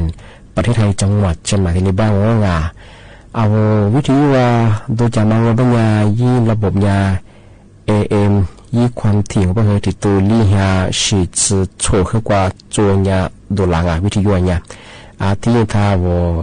Facebook คือไลฟ์สดจากยี่ชื่อเพลงว่าประเทศสวทเชียงใหม่AM 1476กิโลเฮิรตซ์ที่โบญาดูหลังเอาลิสงมันยังเฮนั่นนะที่ขวาโดที่มลที่ขวาโดที่มลมันยังเฮนี่มุขวานี่สามโมดว่านั่นนะไปเฮนี่จุ่งนั่นนะไปเฮชมขวานี่จิมวดดงละที่จุ่มดงนะที่นี่ขวานี่น่ะเนี่ยที่นี่ดงอามาสริยากรในไม้ไงกรในไม้คือจะมาประชาสัมพันธ์ฝรั่งเฉพาะวงที่ชวนชาติจุดลางปัญญาอะไรแปลว่าวัตถุมงคลแปลว่าเคยมีความเสี่ยงคือว่ามาสาบคือบางพื้นที่อย่างว่าค่า PA ค่า PA มาคือสูงยังไงที่ PA 2.5 ทำมาหมอกควันที่ปัญญาวัตถุมงคลโชดซึโคกับพูดอย่าบางปัญญายิ่มีความเสี่ยงจัวบางปีข้าวพื้นที่อนุมัติประจำของปัญญาปีข้าวค่า PA คือพอสูงยังปัญญากับปากกามินเจียเนี่ยคือนักการนำมาแต่ขวดทว่าเบชของสิพูดตรงปัญญาปีข้าวอลิถิเจ้าบางบางพื้นที่ว่าสูประกาศว่าเป็นขีดสีแดงค่า PA สูงยังปัญญาคือวุฒิมุที่เป็นมาคือมีความเสี่ยงกว่าปออาเซียนาไม่ใช่ไงปอมาอาศัยยังไม่เคยเยี่ยกางมันยาวเจ้าเคยอุ้มมือหนางที่เนี่ยเคยสิยเคยเคยสาไม่ใช่ไงที่เนี่ยกูเด็กกูมีเคยชามาโจชาจัวบ้างมาเคยอาการปออาศัยไงที่ชวนหมอกควันค่าพีเองสูงยังว่าที่บ้านเคยชมหมดที่บ้านเคยที่เนี่ยดูแลสุขภาพเยอะไงเจ้าของวิสมบ้านเคยแต่ก็อยากถัดจากวิควาจางวิสมบ้านเคยวิหมอกควันเขาเมียที่ขออยู่ในส่วนภาษาไทยจิ้มหมายความนี้ประกาศยุฟลามังภาษาบาลีส่วนตู้มังกุชูกับปากกับเมียขยันโชดงเมียโชดงตู้มังกุชูบางงานที่มีกับผู้หญิงความนี้ลีฮัตซึงที่บางอย่างคือมาคือตู้ถัดชูบางเด็กชงสุดถัดชูบางหัวพัดสงบางอย่างสุพรรณมือเล็บพัดจุลมันสุขบังคับใช้กฎหมายที่เยอะบางบางคือมาคือแต่สมองที่เนี่ยคือน้ำไปให้ช่วยนางปีความมัดสุมันดามีจัดซื้อไปแล้วมีเจียมีรถโชว์ก็คือวัตถุผสมมันจะคือตัวเทศบาลโดอบตโดอำเภอแห่งไงที่นี่ขออนุญาตเดี๋ยวว่าไม่ใช่จะข้องเดี๋ยวเนี่ยว่าช่วยงานปีความวัตถุผสมก็คือล้วนหน้างามัดสุก็จะคือสันนี่ก็เห็นดีว่าไม่ใช่งาที่เนี่ยคือสูกสว่างที่เป็นเนี่ยคือมาคือตะคนแหละอากาศมาคือตื่นจนเราโคง เพื่อลงหายใจไปเสียงาวิชาหาตั้งมาเฮงามังอันยาเฮนัวตุดสุงวตุดสุบะเฮตุงขู่ชื่องอความฟูแดงอ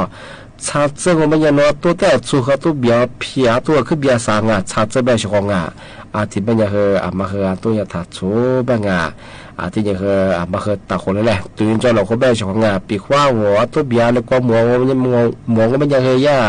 เจ้าหน้าที่ได้โทรแจ้งยิงยี่เบอร์โทรบัญญาเฮ1362ไง1362มันก็คือสายด่วนพิษท่าป่าไงคือ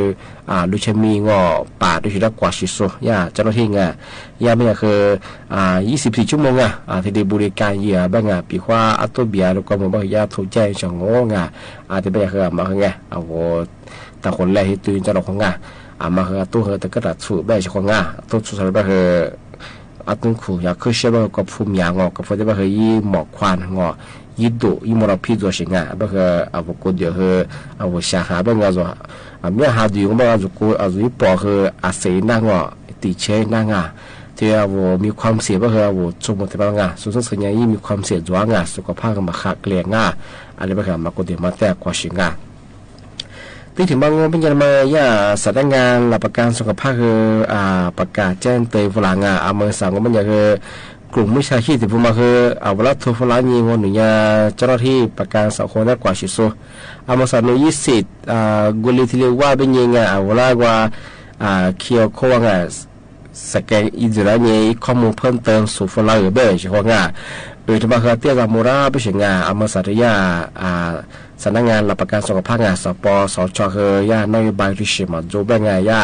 พนักงานแบงเยเอาเวลาโทรฟลาจะมางเอาเวลาว่า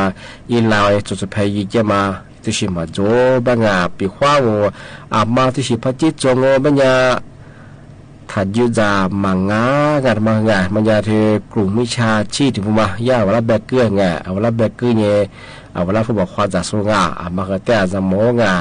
มาสับคือทำมาคือจวยทำมาคือว่าจะมาคือบอกว่าถึงมาคือที่ปีมาจังก็คือมาสักคือที่กลุ่มวิชาชีพมาคือที่คือฟิบุยปอชาเย่ความจะสู้มาคือแต่จะโมชของที่ถึงมาเป็นยังที่ว่ามาจะซื้อจะมาวัวมาคือแต่จะโมก็ละคือว่าชของก็คือปีมาจังจะซื้อจะมางที่พอยังมางว่าระบบอะไรค่อยมีพอสมาคือ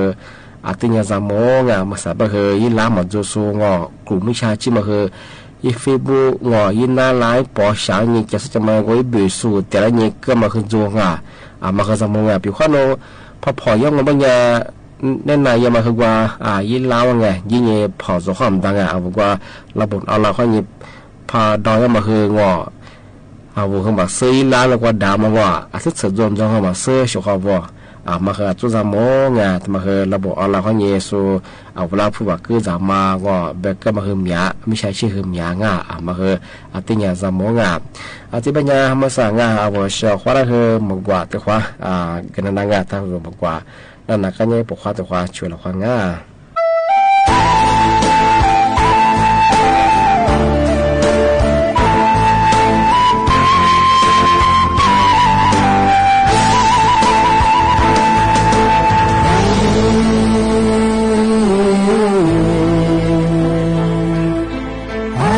ที่คือมี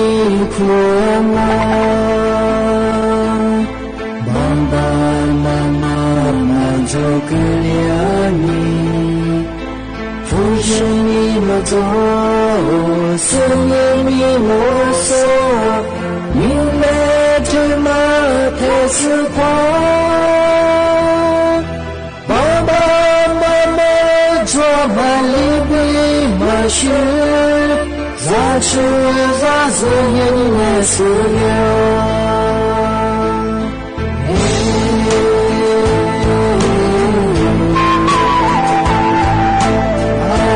我是有你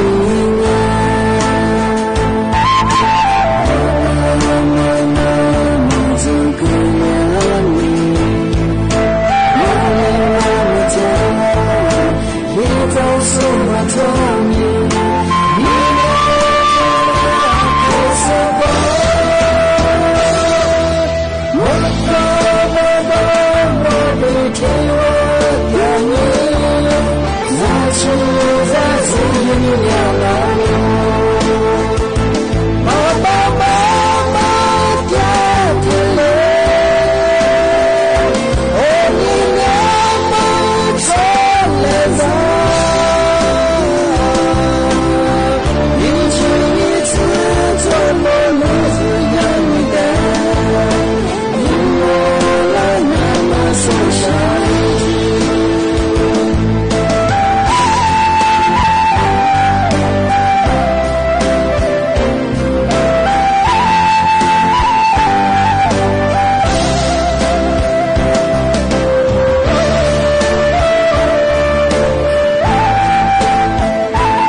小伙我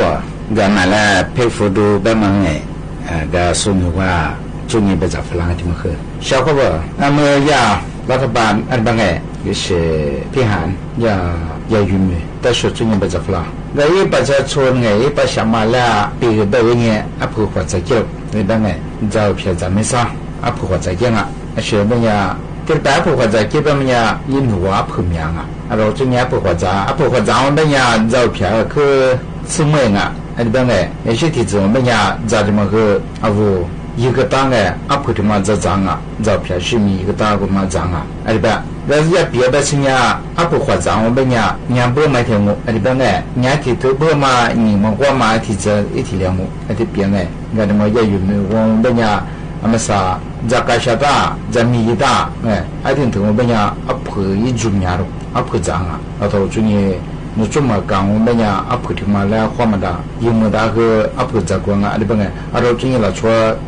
来白个因为阿妈和咱们在呢，阿婆或者你不因为，阿说不呀阿婆或者嘛，如果大家阿婆或者嘛在鼓励呀，阿我下中间提子哎，提子毛病呀，阿婆他妈阿我照片一个大个在面是一个大个我和我说rằng啊，那边哎，个他妈个我那帮人中间不在弗朗啊，小伙伴。ไปฟูดูไงได้แต่มาได้ชัวนั่นแหละปีกมาคือยังไงก็ละชัวแบกกุสุนี่มานั่งหัวเขียวมาเจนี่มาดิจามาชูมาเอาไว้เลยยี่สิบอะไรที่มังไงชาวเขาว่าอย่ามหาวิทยาลัยฟอร์ดสมาร์ทอะไรบางไงอย่าฝรั่งอังกฤษที่มาที่ถูสุกุที่การจอมมาสุชินี่ฝรั่งมังไงละชัวผัวเขียวมาเจนี่มาชุดเดียวนี่มาอีกคนดิจาตามมาเจไงสุขชินี่ฝรั่งมาอามาสัญญาสรุป小伙我你们我别嘛不在里我们也对我们的小伙啊嘛来不我去个就做对应的一些图一批次嘛里讲啊我讲么了拿出来嘛不我去个别个嘛别个啊我讲么啊我生啊里边哎搿里嘛里边你说我拿出比黄哎小伙我不我去黄我边去我的字嘛我来去的字嘛哎里嘛跟我边我对应都啷啊为个体我嘛我边一面是个嘛面次当啊哎一年嘛快就是他嘛对了一些一面是个做了哎啊ที่讲啊面是嘛的讲嘛古白相哎啊ที่嘛我们也一个温热体质的在讲面是我们也ที่讲啊啊ที่嘛拿出歌手啊可以这么大的那个名啊里边哎拿出面吃也嘛我们也小伙他们让我们也不起嘛应该拿出嘛过时的呢拿出过什么体质嘛过时个也里头个ที่打嘛我们也他妈也办嘛那แล้วก็里头个ที่嘛打我不觉得自嘛里ที่打我们也不会去或比我ที่自嘛ที่打我们也啊我们也可以这么大个个啊里边哎个他妈个俺边也说的是你弗拉边哎小伙来比啊那个看人哎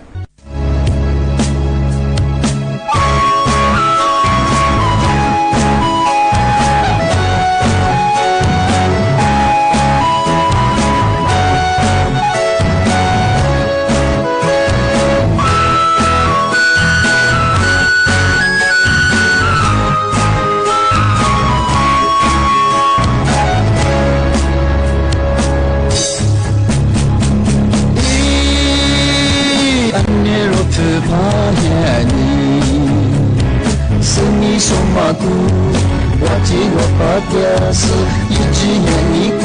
夜了记不多大家去做 KK 我把他把的是哟耶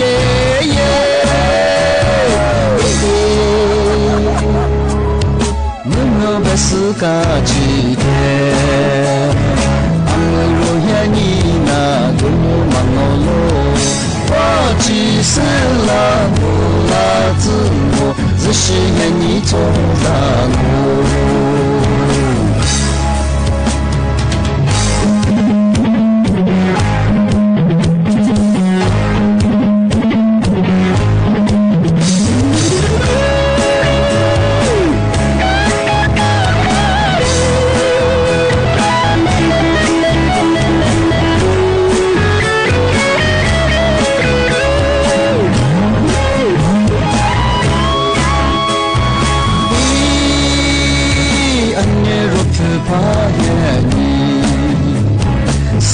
说嘛都，我记我把电视一直愿意过夜了，记不多，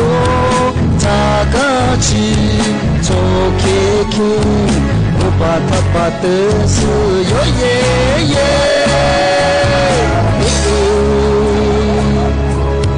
能被世界记得，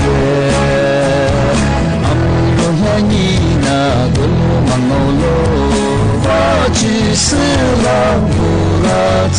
我，只是愿你做啥呢？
ที่เป็นยังไงนี่เนี่ยว่าสิ่งที่เราปีมาคือที่เหลือจงงที่เป็นยังจ้าที่มุลวะนี่โมขวานี่สามโมวะที่ขวาโมละขวาสิ่งของนี่เนี่ยลิสงประกาศกุเมธาจิ้มหมายงานสถานีวิทยุงานกระจายเสียงแห่งประเทศไทยจังหวัดเชียงใหม่ยืมมือใช้ยืมระบบยืมความถี่ของมันอย่างคือ AM ที่ตัวลี่ฮาชิดโชว์ขึ้นกว่าโดยจะ อาทิทาวระบุไลฟ์ส่งงานฟิบุยเพจเฮอสวทเชียงใหม่ AM 1476กิโลเฮิรตซ์ที่ได้ไลฟ์จากงงเอาเชียวข้อแรกคือเป็นโมงทางวิธีนาโซไลฟ์สดที่สุดคือนั่นคือดูชิจอมาผู้สาวชิจอข้อเหิมยาวเจที่นี่คือนาจากคือทางดูเจที่นี่แก่ที่นี่วัวคือด้วยคือผู้สาวชิจอข้อยาคือมือเยอะคืข้อกุ้ยเจที่นี่คือเอาชิยาคือเปลี่ยนยังไงจริง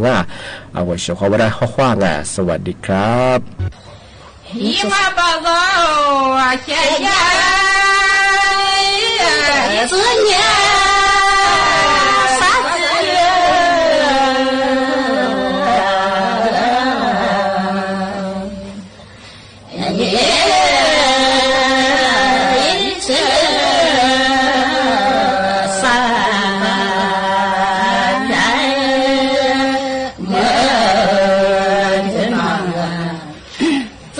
dan se sakan dia nom ko ima baba atuye mata mama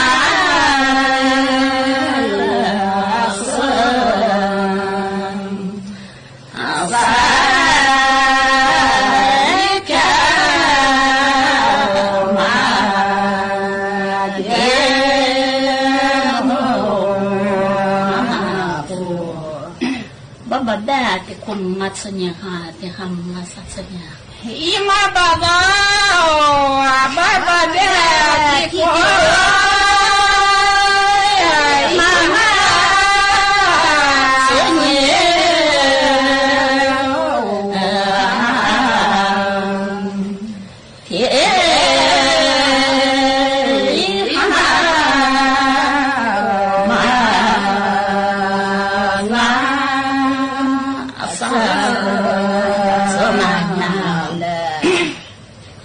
bada tsnya hamane me do satsnya hamane han do ima baba baba de tsnya mama nile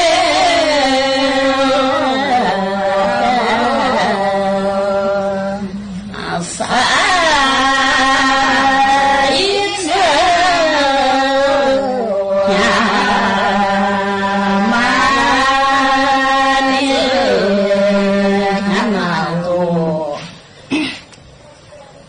baba da tsnya hawa kotodo satsnya wa hachiro ima baba baba da tsnya ima hawa kotodo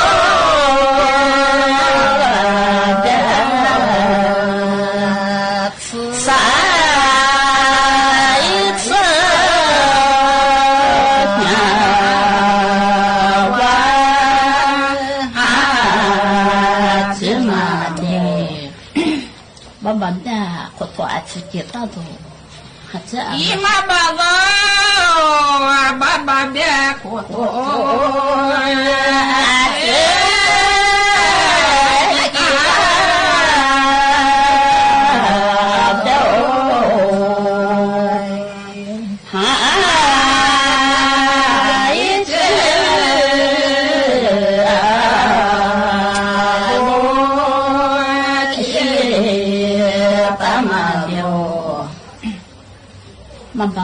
mabaza khazoma pa sonala khatama ima baba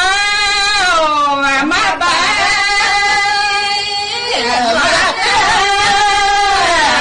zoma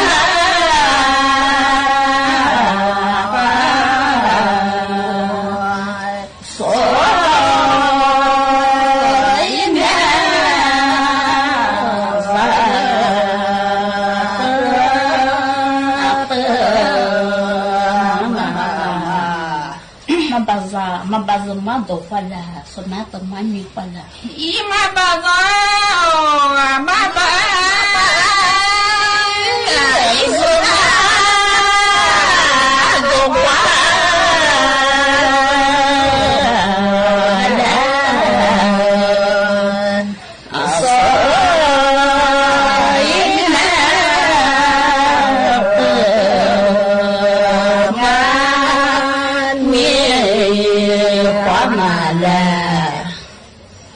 มันบาซามันบาซามาดูข้อสน่าจะมันมีข้อสอีมาบาซามาบา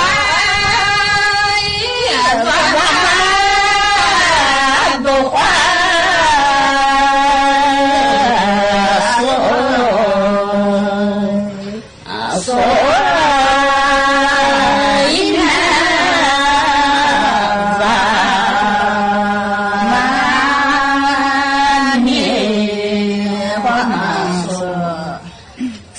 把吃出来是不是难的完了？一马巴掌。因为路你我你是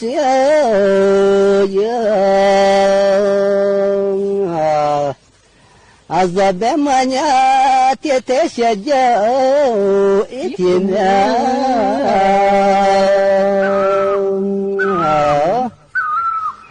没了。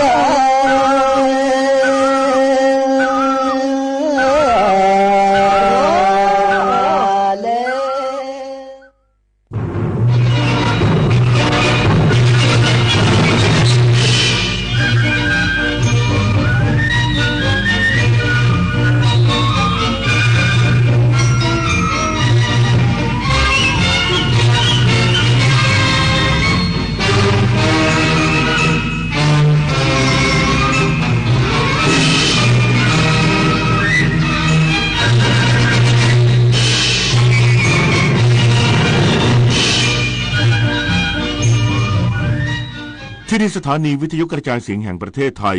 ต่อไปเสนอข่าวซึ่งมีหัวข้อข่าวดังนี้กระทรวงมหาดไทยเชิญชวนพุทธศาสนิกชนร่วมในพิธีปลูกพระศรีมหาโพธิทศมราชบพิตรในวันวิสาขบูชาวันนี้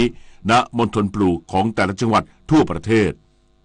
คณะกรรมการการเลือกตั้งเชิญชวนประชาชนออกไปใช้สิทธิเลือกตั้งนายกเทศมนตรีและสมาชิกสภาเทศบาลวันนี้ผู้นำสหรัฐระบุทางการอินเดียและปากีสถานต่างเห็นพ้องที่จะหยุดยิงอย่างเต็มรูปแบบเพื่อคลี่คลายสถานการณ์ความตึงเครียดระหว่างกันศึกฟุตบอลช้าง FA คัพได้คู่ชิงชนะเลิศกิเลนพยองเมืองทองยูไนเต็ดพบกับปราสาทสายฟ้าบุรีรัมย์ยูไนเต็ดต่อไปเป็นรายละเอียดของข่าวหมายกำหนดการพระราชพิธีทรงบำเพ็ญพระราชกุศลวิสาขบูชาพุทธศักราช 2568เลขาธิการพระราชวังรับพระบรมราชโองการเหนือเกล้าเหนือกระหม่อมสั่งว่าพระราชพิธีทรงบำเพ็ญพระราชกุศลวิสาขบูชาพุทธศักราช 2568ทรงพระกรุณาโปรดเกล้าโปรดกระหม่อมให้กำหนดดังนี้วันวิสาขบูชาวันอาทิตย์ที่ 11 พฤษภาคม 2568พระบาทสมเด็จพระเจ้าอยู่หัวและสมเด็จพระนางเจ้าพระบรมราชินีเสด็จพระราชดำเนินโดยรถยนต์พระที่นั่งจากพระที่นั่งอภรสถานพระราชวังดุสิตไปยังวัดพระศรีรัตนศาสดารามในพระบรมมหาราชวังเวลา 17 นาฬิกาเสด็จเข้าพระอุโบสถทรงจุดธูปเทียนถวายนมัสการพระพุทธมหามณีรัตนปฏิมากรแล้วเสด็จออกชานหน้าพระอุโบสถทรงจุดเทียนพระราชทานเพื่อเชิญไปถวายเจ้าอาวาสจุดบูชาพระรัตนตรัยตามพระอารามหลวงที่ทรงพระราชอุทิศไว้แล้วทรงนำสวดสรรเสริญคุณพระรัตนตรัยครั้นแล้วเสด็จพระราชดำเนินประทักษิณพระอุโบสถพร้อมด้วยพระบรมวงศานุวงศ์และข้าทูลละอองธุลีพระบาทฝ่ายหน้าฝ่ายในท่วน3 รอบแล้วเสด็จขึ้นพระอุโบสถทรงจุดธูปเทียนเครื่องทรงธรรมพระราชคณะถวายพระธรรมเทศนากันหนึ่งจบแล้วพระสงฆ์ถวายอนุโมทนา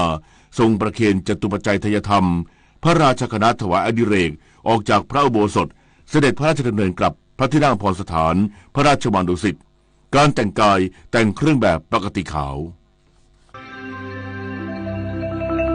สารคดีเฉลิมพระเกียรติพระศรีมหาโพธิทศมราชบพิตรเนื่องในวันวิสาขบูชาในพุทธประวัติต้นพระศรีมหาโพธิ์คือสัญลักษณ์แห่งการตรัส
เอกชนร่วมในพิธีปลูกพระศรีมหาโพธิทศมราชบพิตรในวันวิสาขบูชาวันนี้ณมณฑลปลูกของแต่ละทุกจังหวัดทั่วประเทศนายอันสิทธิ์สัมพันธรัตน์ปลัดกระทรวงมหาดไทยเปิดเผยว่าพระบาทสมเด็จพระเจ้าอยู่หัวทรงมีพระราชศรัทธาที่มั่นคงในฐานะพุทธมามกะและอัครศาสนูปถัมภกและทรงมุ่งมั่นสืบทอดพระพุทธศาสนาให้อย่างรากลึกในจิตใจของประสบกนิกรจึงทรงพระกรุณาโปรดเกล้าโปรดกระหม่อมพระราชทานพระศรีมหาโพธิทศมราชบพิตรให้แก่กระทรวงมหาดไทยจำนวน77ต้นสำหรับนำไปปลูกทั่วราชอาณาจักรในวันวิสาขบูชาวันนี้เวลา 9:29 นาทีจึงขอเชิญชวนพุทธศาสนิกชนทั่วประเทศเข้าร่วมในพิธีปลูกพระศรีมหาโพธิทศมราชบพิตรณมณฑลปลูกพร้อมกันทุกจังหวัดทั่วประเทศเพื่อความเป็นสิริมงคลทั้งนี้ต้นพระศรีมหาโพธิ์ถือเป็นสัญลักษณ์แห่งปัญญาความร่มเย็นและความเจริญรุ่งเรืองของพระพุทธศาสนาและเป็นเครื่องเตือนใจให้ตระหนักถึงหลักธรรมคำสอนอันทรงคุณค่าของพระพุทธองค์ที่แม้การเวลาจะล่วงเลยไปแต่หลักธรรมอันประเสริฐจะยังคงดำรงและส่องนำทางให้แก่พุทธศาสนิกชนสืบไปรัฐบาลเชิญชวนพุทธศาสนิกชนร่วมกิจกรรมทางศาสนาที่จัดขึ้นทั้งในส่วนกลางและส่วนภูมิภาคเนื่องในวันวิสาขบูชาประจำปี 2568 เพื่อถวายเป็นพุทธบูชานายอนุกูลพฤกษานุศักดิ์รองโฆษกประจำสำนักนายกรัฐมนตรีเปิดเผยว่าเนื่องในวันวิสาขบูชาประจำปี 2568 ซึ่งปีนี้ตรงกับวันที่ 11 พฤษภาคมรัฐบาลเชิญชวนพุทธศาสนิกชนน้อมรำลึกถึงพระคุณของพระสัมมาสัมพุทธเจ้าและร่วมทำกิจกรรมทางศาสนาที่จัดขึ้นทั้งในส่วนกลางและส่วนภูมิภาคเพื่อสืบทอดพระพุทธศาสนาและน้อมนำหลักธรรมคำสอนที่เกี่ยวข้องไปปรับใช้ในชีวิตประจำวันด้านนายชัยพลสุขเอี่ยมอธิบดีกรมการศาสนากระทรวงวัฒนธรรมกล่าวว่ากรมการศาสนาได้จัดกิจกรรมส่งเสริมพระพุทธศาสนาเนื่องในเทศกาลวันวิสาขบูชาประจำปี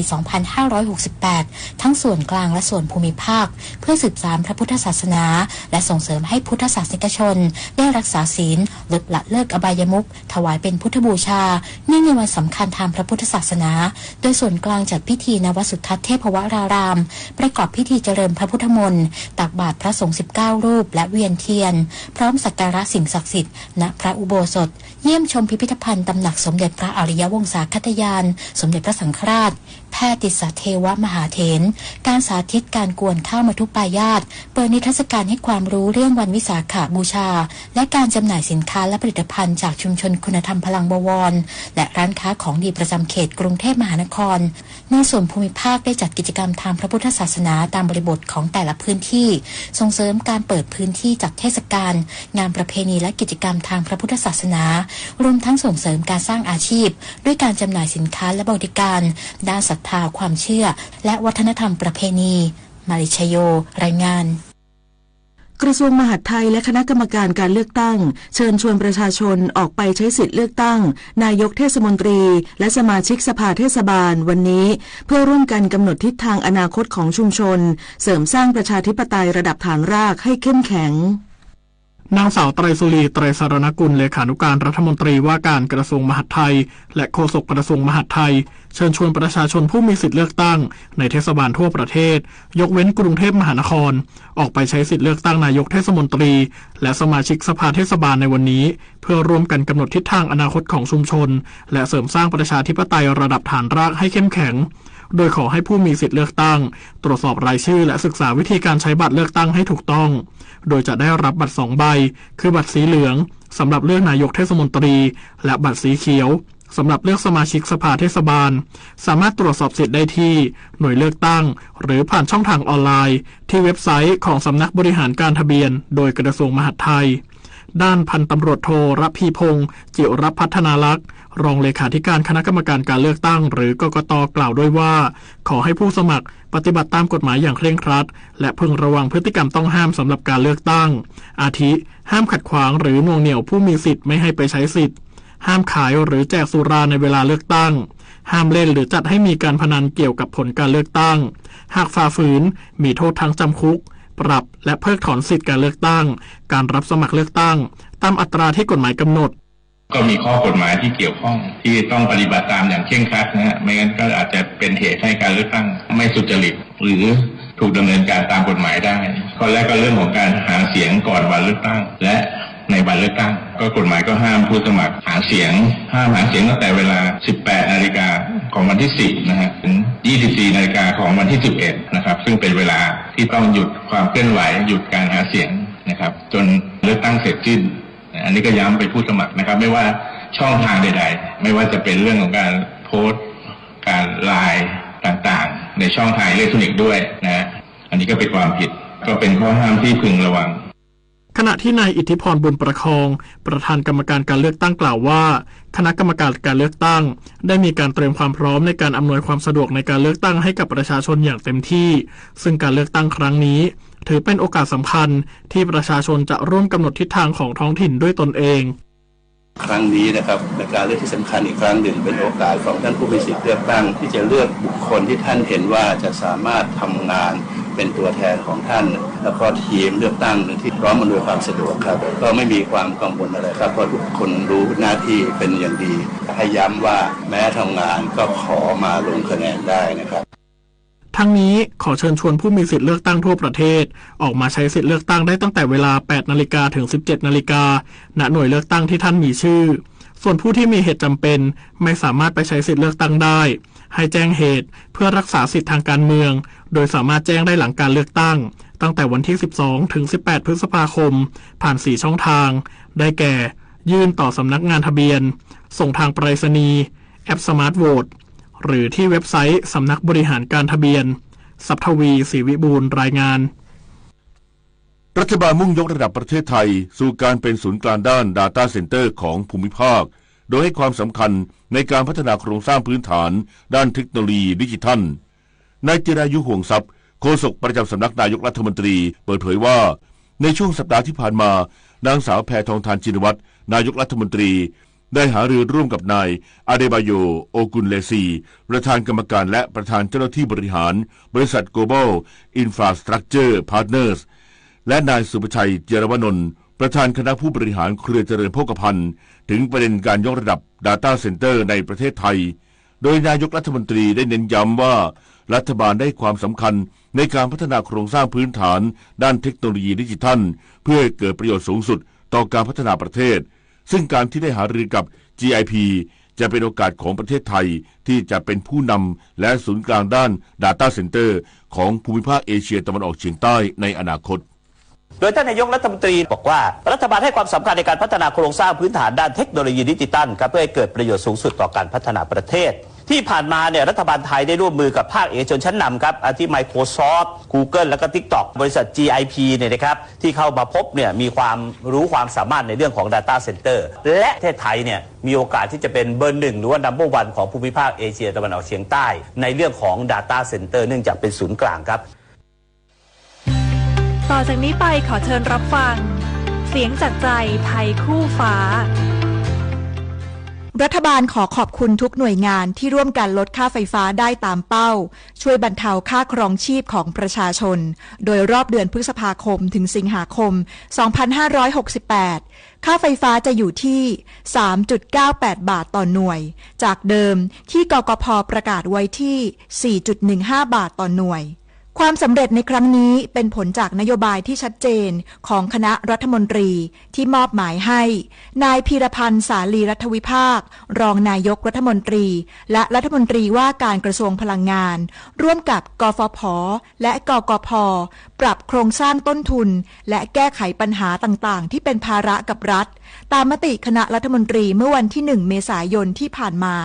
รัฐบาลยืนยันการปฏิรูปกฎหมายพลังงานและบริหารจัดการระบบไฟฟ้าอย่างโปร่งใสเพื่อสร้างเสถียรภาพด้านพลังงานอย่างยั่งยืน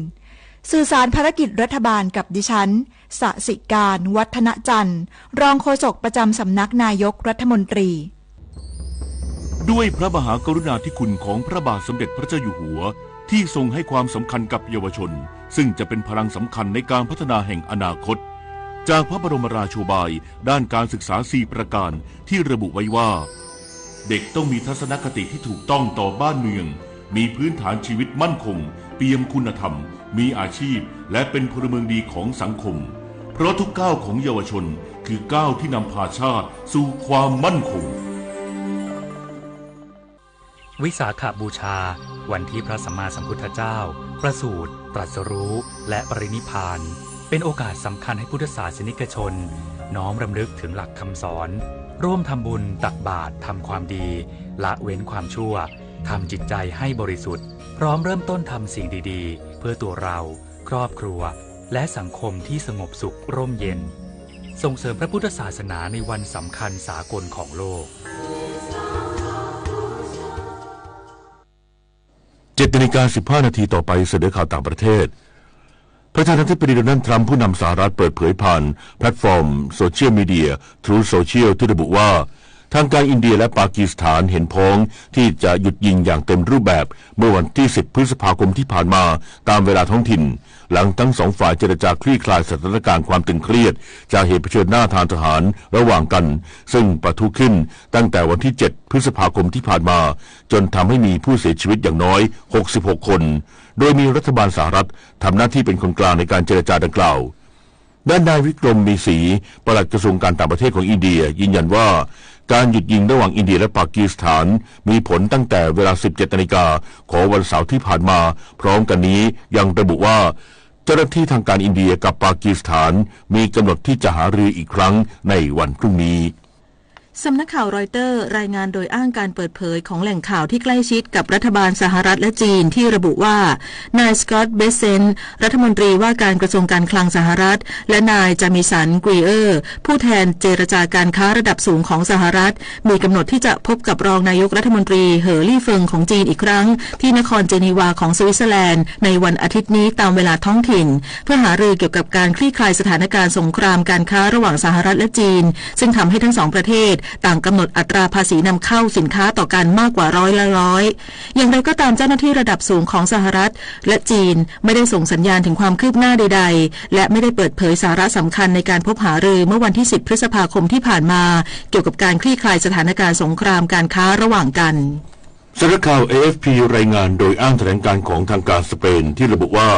เกิดเหตุเพลิงไหม้โกดังเก็บผลิตภัณฑ์ทำความสะอาดสระว่ายน้ำแห่งหนึ่งในเมืองวิลลาโนวาอีลาเกตรูแคว้นกาตาลุญญาทางตะวันออกเฉียงเหนือของสเปนเมื่อวันที่ 10 พฤษภาคมที่ผ่านมาตามเวลาท้องถิ่นทำให้กลุ่มควันพิษจากสารคลอรีนปกคลุมพื้นที่เป็นวงกว้างอย่างไรก็ตามยังไม่มีรายงานผู้ได้รับบาดเจ็บหรือเสียชีวิตจากเหตุเพลิงไหม้ครั้งนี้นางนูเรียปาลอนรัฐมนตรีมหาดไทยของแคว้นกาตาลุญญาประกาศยกเลิกคำสั่งที่ขอให้ประชาชนมากกว่า 160,000 คนในหลายพื้นที่ของแคว้นกาตาลุญญาอยู่ภายในที่พักอาศัยและปิดหน้าต่างให้มิดชิดแล้วแต่ยังขอความร่วมมือให้เด็กและผู้ที่มีปัญหาด้านสุขภาพงดทำกิจกรรมกลางแจ้งเพื่อความปลอดภัยสำนักข่าวซินหัวรายงานโดยอ้างแถลงการของกรมศุลกากรและสรรพสามิตของกัมพูชาเมื่อวานนี้ตามเวลาท้องถิ่นที่ระบุว่าในช่วงเดือนมกราคมถึงเดือนเมษายนของปีนี้กัมพูชาส่งออกสินค้ารวมมูลค่า 9,130 ล้านดอลลาร์สหรัฐหรือราว 3,650 ล้านบาทเพิ่มขึ้น14%เมื่อเทียบกับช่วงเวลาเดียวกันของปี 2567 โดยสินค้าส่งออกหลักของกัมพูชาได้แก่เสื้อผ้ารองเท้าจักรยานยางรถยนต์แผงโซลาร์เซลล์รวมทั้งผลผลิตทางการเกษตรอาทิข้าวยางพารามันสำปะหลังกล้วยและมะม่วงต่อไปรับฟังข่าวกีฬาค่ะศึกฟุตบอลช้าง FA ครับรอบรองชนะเลิศที่ชลบุรีสเตเดียมเมืองทองยูไนเต็ดเอาชนะราชบุรี FC 3-2ขณะที่อีกคู่ที่ราชบุรีสเตเดียมบุรีรัมย์ยูไนเต็ดเอาชนะ BG ปทุมยูไนเต็ด3-0ในรอบชิงชนะเลิศกิเลนพยองเมืองทองยูไนเต็ดจะพบกับปราสาทสายฟ้าบุรีรัมย์ยูไนเต็ดแข่งขันกันที่สนามกีฬามหาวิทยาลัยธรรมศาสตร์รังสิตในวันที่24พฤษภาคมแบดมินตันเวิลด์ทัวร์ซูเปอร์300โยเน็กไทเปโอเพ่น2025ที่กรุงไทเปประเทศไต้หวันในรอบก่อนรองชนะเลิศหญิงเดี่ยวพิชามนโอภาสนิพัฒน์มืออันดับ77ของโลกพบกับซิมยูจินมืออันดับ2ของรายการมืออันดับ15ของโลกจากเกาหลีใต้ซึ่งแบดนี้พิชามนโชว์ฟอร์มได้อย่างยอดเยี่ยมตบพลิกเอาชนะไป2-1เกมผ่านเข้าสู่รอบชิงชนะเลิศแบดมินตันเวิลด์ทัวร์ซูเปอร์300เป็นรายการแรกโดยเข้าไปชิงกับโทโมกะมิยาสกิมืออันดับ1ของรายการมืออันดับ8ของโลกจากญี่ปุ่นแข่งขันในวันนี้ศึกจักรยานประเภทถนนและเสือภูเขาชิงแชมป์ประเทศไทยชิงถ้วยพระราชทานสนามที่3ที่อำเภออรัญญประเทศจังหวัดสระแก้วได้รับเกียรติจากนายสุเทพชัยวัฒน์ปลัดจังหวัดสระแก้วเป็นประธานในพิธีเปิดการแข่งขันประเภทเสือภูเขารายการครอสคันทรี พร้อมด้วยพลเอกเดชาเหมกระศรีรองประธานสมาพันธ์จักรยานแห่งเอเชียและนายกสมาคมกีฬาจักรยานแห่งประเทศไทยด้านผลการแข่งขันจักรยานเสือภูเขาครอสคันทรีรุ่นประชาชนหญิงระยะทาง 20.75 กิโลเมตรที่1ได้แก่ธนพรหะหมานนักปั่นทีมชาติไทยจากทีมวลัยลักษณ์ยูนิเวอร์ซิตี้ครอนิวทริชั่นเวลา1ชั่วโมง 10.33 นาทีนอกจากนี้ธนพรยังคว้าแชมป์รุ่นอายุไม่เกิน23ปีหญิงอีกด้วยและรุ่นประชาชนชายระยะทาง 24.90 กิโลเมตรที่1เป็นของพลฉัตรนาคทองคำนักปั่นทีมชาติไทยจากทีมราชนาวีครอนิวทริชั่นขณะที่รุ่นเยาวชนชายระยะทาง 20.75 กิโลเมตรที่1ได้แก่พงษ์พีระพงษ์อายุกูลนักปั่นเยาวชนทีมชาติไทยจากทีมฟิชเชอร์แมนเฟรนเชียงใหม่กราบหมามุ้ยโรงเรียนชุมแสงชนูทิศเวลา 58.04 นาทีรุ่นเยาวชนหญิงระยะทาง 16.6 กิโลเมตรที่1เป็นของภูมิรัตน์เฉลิมกิจนักปั่นเยาวชนทีมชาติไทยจากทีมฟิชเชอร์แมนเฟรนวัดดงน้อยเวลา 59.25 นาทีสำหรับวันอาทิตย์ที่ 11 พฤษภาคมเป็นการแข่งขันจักรยานประเภทถนนรายการโรดเรสได้รับเกียรติจากนายสรวงศ์เชียนทองรัฐมนตรีว่าการกระทรวงการท่องเที่ยวและกีฬาเป็นประธานในพิธีเปิดการแข่งขันกอล์ฟ PGA ทัวร์รายการวันไฟล์มัลเทอร์บีชคลาสสิกโอเพ่น 2025 ที่สนามเดอะเดินกอล์ฟแอนด์บีชคลับสหรัฐอเมริกาในรอบ 2จอร์จโจมานีจูเนียร์นักกอล์ฟหนุ่มเชื้อสายไทยทำสกอร์อีเวนพาทำให้สกอร์รวม2วันอยู่ที่3อันเดอร์พา139รั้งอันดับ45ร่วมยังดีพอให้ผ่านการตัดตัวเข้าไปเล่นใน2วันสุดท้ายได้สำเร็จด้านผู้นำเป็นของแมคคันซี่ฮิลนักกอล์ฟมืออันดับ56ของโลกจากแคนาดาที่เป็นผู้นำเดี่ยวในวันแรกทำเพิ่ม2อันเดอร์พาสกอร์รวม2วันทำไป10อันเดอร์พา132รั้งตำแหน่งผู้นำร่วมกับคริสโตบัสเดลโซล่านักกอล์ฟจากชิลีพิจิตรกาญจนกุลรายงานต่อไปรับฟังพยากรณ์อากาศค่ะประกาศกรมอุตุนิยมวิทยาเรื่องพายุฤดูร้อนบริเวณประเทศไทยตอนบนและฝนตกหนักบริเวณภาคใต้ฉบับที่8ประเทศไทยตอนบนมีพายุฤดูร้อนเกิดขึ้นโดยมีลักษณะของพายุฝนฟ้าคะนองลมกระโชกแรงลูกเห็บตกและมีฝนตกหนักบางแห่งรวมถึงฟ้าผ่าที่อาจเกิดขึ้นได้บางพื้นที่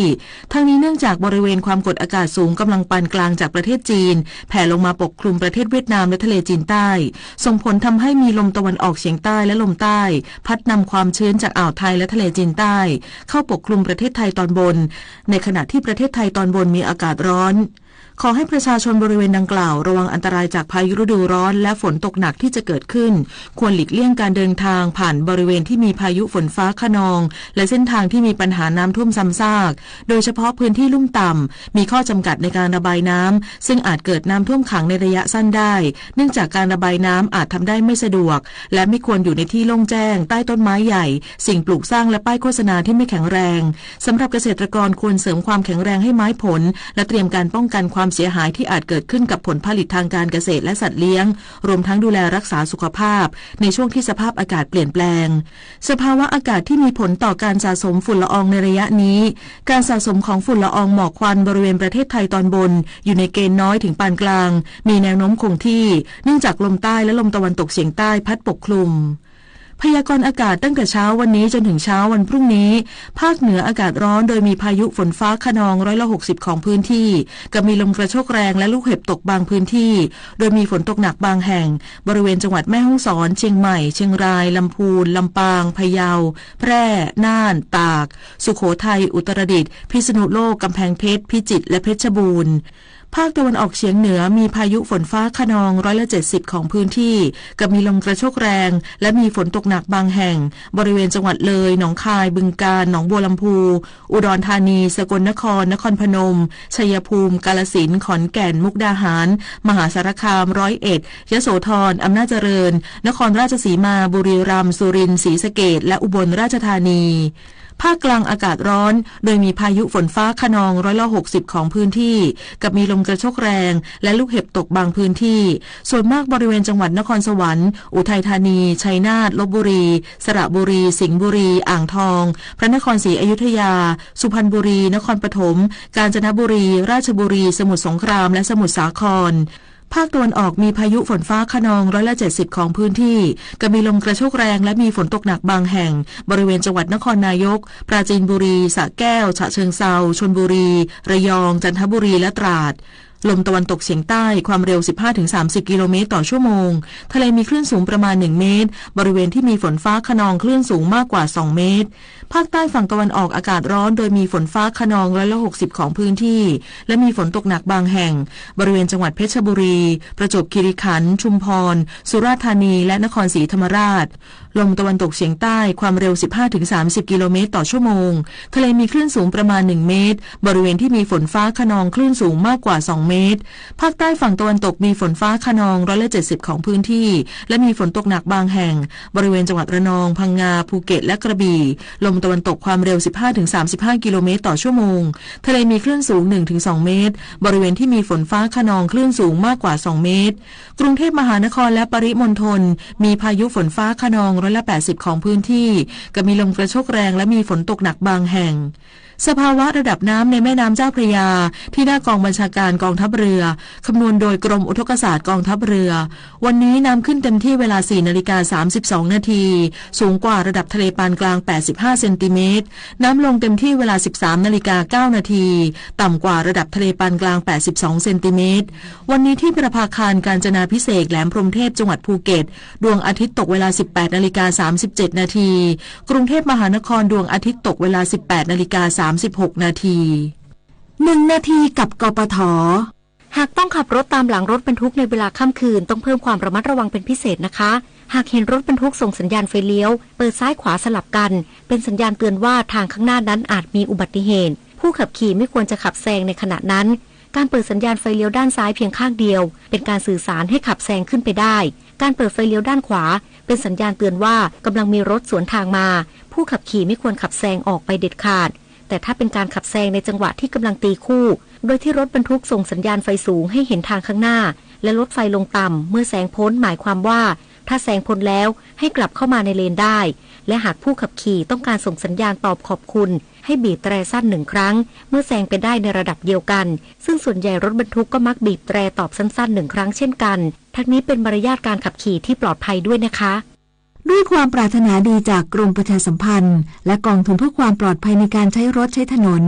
กรมการขนส่งทางบกกระทรวงคมนาคมรู้รักภาษาไทยโดยความร่วมมือของสำนักงานราชบัณฑิตยสภาและกรมประชาสัมพันธ์วันนี้เสนอคำว่าเพลงชุดกล่อมพระบรรทมตอนที่1กล่อมพระบรรทมเป็นการบรรเลงสำหรับกล่อมสมเด็จพระเจ้าลูกเธอเจ้าฟ้าในพระราชพิธีขึ้นพระอู่โดยพราหมณ์จักวัยบันเดาะพนักงานขับร้องและพนักงานสีซอ3สายทำหน้าที่ขับร้องและบรรเลงเพลงชุดกล่อมพระบรรทมการกล่อมพระบรรทมมีมาตั้งแต่สมัยอยุธยาครั้นล่วงมาถึงสมัยรัตนโกสินทร์มีการเปลี่ยนแปลงบ้างดังที่สมเด็จพระเจ้าบรมวงศ์เธอกรมพระยาดำรงราชานุภาพทรงอธิบายไว้ในเรื่องวิจารณ์เหช้าลูกหลวงว่าตามการพิธีนั้นชั้นหลังตั้งแต่รัชกาลที่4มาจนตลอดรัชกาลที่5เมื่อพระครูพราหมณ์เชิญองค์พระกุมารขึ้นพระอู่แล้วตัวพระครูพราหมณ์เองไกวพระอู่และเหกล่อมด้วยมนต์ภาษาสันสกฤตกับพราหมณ์อีกคนหนึ่งจนครบ3ลาผู้มีคำถามการใช้ภาษาไทยสอบถามได้ที่ www.orst.go.th สาระนานากับสารานุกรมไทยวันนี้เสนอตอนต้นโมกโมกหรือโมกบ้านเป็นไม้พุ่มขนาดกลางถึงขนาดใหญ่ทอดกิ่งยาวไปพาดพิงกับไม้ต้นที่อยู่ใกล้เคียงได้อยู่ในวงเดียวกับลั่นทมยี่โถและชมนาฏต้นสีน้ำตาลดอกเป็นช่อเล็กๆตามซอกใบและห้อยลงมีทั้งชนิดกลีบซ้อนและไม่ซ้อนดอกทยอยบานเป็นเวลานานหรือออกดอกเกือบตลอดปีมีกลิ่นหอมถ้าจะดูดอกโมกให้สวยต้องดูจากใต้กิ่งขึ้นไปจะเห็นดอกขาวพราวไปทั้งต้นเป็นไม้พุ่มที่สวยงามปลูกง่ายในดินทุกสภาพขยายพันธุ์โดยการปักชำหรือตอนกิ่งหรือเพาะจากเมล็ดติดตามเพิ่มเติมและฟังย้อนหลังได้ที่ Facebook, YouTube, Line และ Instagram @ สารานุกรมไทยและ www.saranukromthai.or.th สำหรับช่วงที่2ติดตามรับฟังการวิเคราะห์ข่าวช่วงสร้างบ้านแปลงเมืองโดยคุณวิกรมกรมดิษฐ์วันนี้จะวิเคราะห์ข่าวเกี่ยวกับสภาพสังคมที่เปลี่ยนแปลงไปส่งผลกระทบต่อความเป็นอยู่และการใช้ชีวิตของผู้คนในปัจจุบันค่ะความเป็นผู้รู้จักเวลาเป็นรากฐานสำคัญที่ทำให้คนเราสามารถดูแลรับผิดชอบตนเองได้อันจะนำไปสู่ความสำเร็จที่สูงขึ้นต่อไปในอนาคต เด็กทุกคนจึงควรได้รับการปลูกฝังให้เป็นผู้รู้จักเวลารู้ว่าเวลาใดควรปฏิบัติสิ่งใดแล้วปฏิบัติให้ตรงเวลาทันเวลาเหมาะแก่เวลาเสมอพระบรมราโชวาทพระบาทสมเด็จพระเจ้าอยู่หัวคณิษฐาลือสัตย์บรรณาธิการข่าวคณิษฐายิ้มดีและพิญญรุ่งสมัยอ่านพระบาทสมเด็จพระเจ้าอยู่หัวทรงพระกรุณาโปรดเกล้าโปรดกระหม่อมพระราชทานต้นพระศรีมหาโพธิ์โดยพระราชทานนามว่า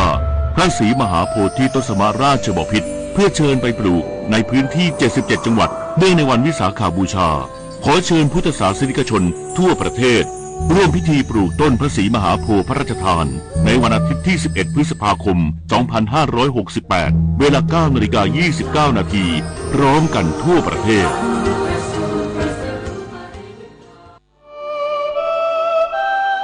ชีวิตมนุษย์มีสุขมีทุกข์ดีใจเสียใจผ่านอุปสรรคและปัญหามากมายในแต่ละวันสงบนิ่งแล้วย้อนมองตัวเองวันนี้วันพระน้อมนำธรรมะสู่ชีวิตเตือนสติคนไทยทั้งชาติสถานีวิทยุกระจายเสียงแห่งประเทศไทย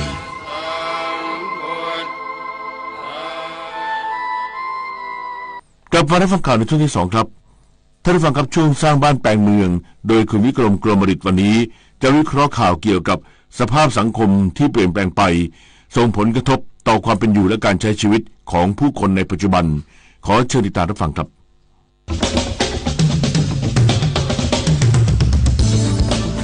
สร้างบ้านแปลงเมืองโดยวิกรมกรมฤทธิ์สวัสดีครับท่านผู้ฟังที่รักทุกท่านครับรายการสร้างบ้านแปลงเมืองนั้นวันนี้เราอยากจะคุยว่าเราจะอยู่กันได้อย่างไรในยุคนี้เพราะว่ามันมีเรื่องสารพัดอย่างกับที่คุยแหละครับเรื่องเชื้อโรคเรื่องการเมืองเรื่องเศรษฐกิจวันนี้มันมารุมมาตุ้มทำให้เรานั้นรู้สึกได้เลยนะครับว่ามันไม่ใช่เรื่องปกติอีกต่อไปเช่นในอดีตสมัยปู่ย่าตาทวดของเรานั้นสิ่งที่เกิดขึ้นกับในชีวิตของเราฤดูต่างๆก็จะมาตามฤดูเพียงแต่ว่าอาจจะมากหรือน้อยซึ่งว่าผลต่างก็ไม่เยอะฉะนั้นถ้าเกิดว่าจะไปดูนะฮะว่าฤดูไหนในอดีตทางเรามีความต่างกันตั้งแต่สมัยโบราณมาเลยนั้นเขาบอกว่าให้ไปดูพระพักตร์ของพระพุทธรูปนะครับพระพักตร์ของพระพุทธรูปเนี่ยในอดีตนะครับจะสะท้อนเรียกว่าบรรยากาศภูมิอากาศความอุดมสมบูรณ์ของพืชพันธุ์ธัญญาหารเขาก็บอกว่าถ้าเกิดว่าพระพักตร์ของพระพุทธรูปเนี่ยดูอิ่มเอิบนะไม่ซีดเซียวไม่มีทุกข์ไม่อมทุกข์แสดงว่าปีนั้นนะฮะเรื่องเกี่ยวกับพืชผลทางด้านการเกษตรต่างๆอุดมสมบูรณ์อันนั้นเป็นการสะท้อนเช่นเดียวกับในเมืองไทยเราเนี่ยปัจจุบันหรือทั้งโลกเลยโลกเราเนี่ยอยู่ยากขึ้นทุกวันไม่ว่าจะเป็นเรื่องตั้งแต่โควิดนี่เครื่องบินนะฮะทั้งโลกมีช่วงหนึ่งนะครับไม่มีบินเลยนอกจากเป็นผมพูดถึงเครื่องบินโดยสารไม่มีใครไปมาหาสู่กันมีแต่คนนั้นอยู่กับบ้านไม่กล้าออกไปจากที่บ้านเพราะว่าเชื้อโรคกำลังระบาดและเชื้อโรคที่กำลังระบาดก็สร้างความเสียหายให้กับคนที่มีชีวิตผมเองก็ติดนะครับเชื้อโควิดมาจากการที่ผมไปที่งานของอเมริกาแล้วก็ไปต่อที่งานของสวิสแล้วผมก็ติดเพราะว่าผมใส่หน้ากากไม่พอหรืออาจจะเป็นเพราะว่าในช่วงที่ผมนั้นไปดื่มก็ถอดหน้ากากออกแล้วก็เจอคนฝรั่งส่วนใหญ่ก็จะคุยกันแทบจะเอาหน้ามาชนกันเลยนั่นแหละครับเป็นส่วนที่ทำให้ผมนั้นติดโควิดครั้งที่2แล้วก็อาการก็มีอาการที่ค่อนข้างจะหนักเพราะคิดว่าเป็นคนที่ไม่ได้แข็งแรงก็จะหายยากหรือจะติดง่ายฉะนั้น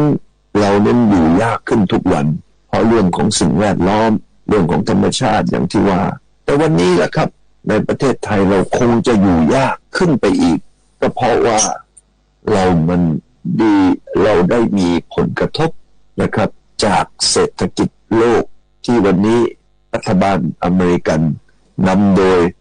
นายโดนัลด์ทรัมป์ได้ประกาศนะฮะ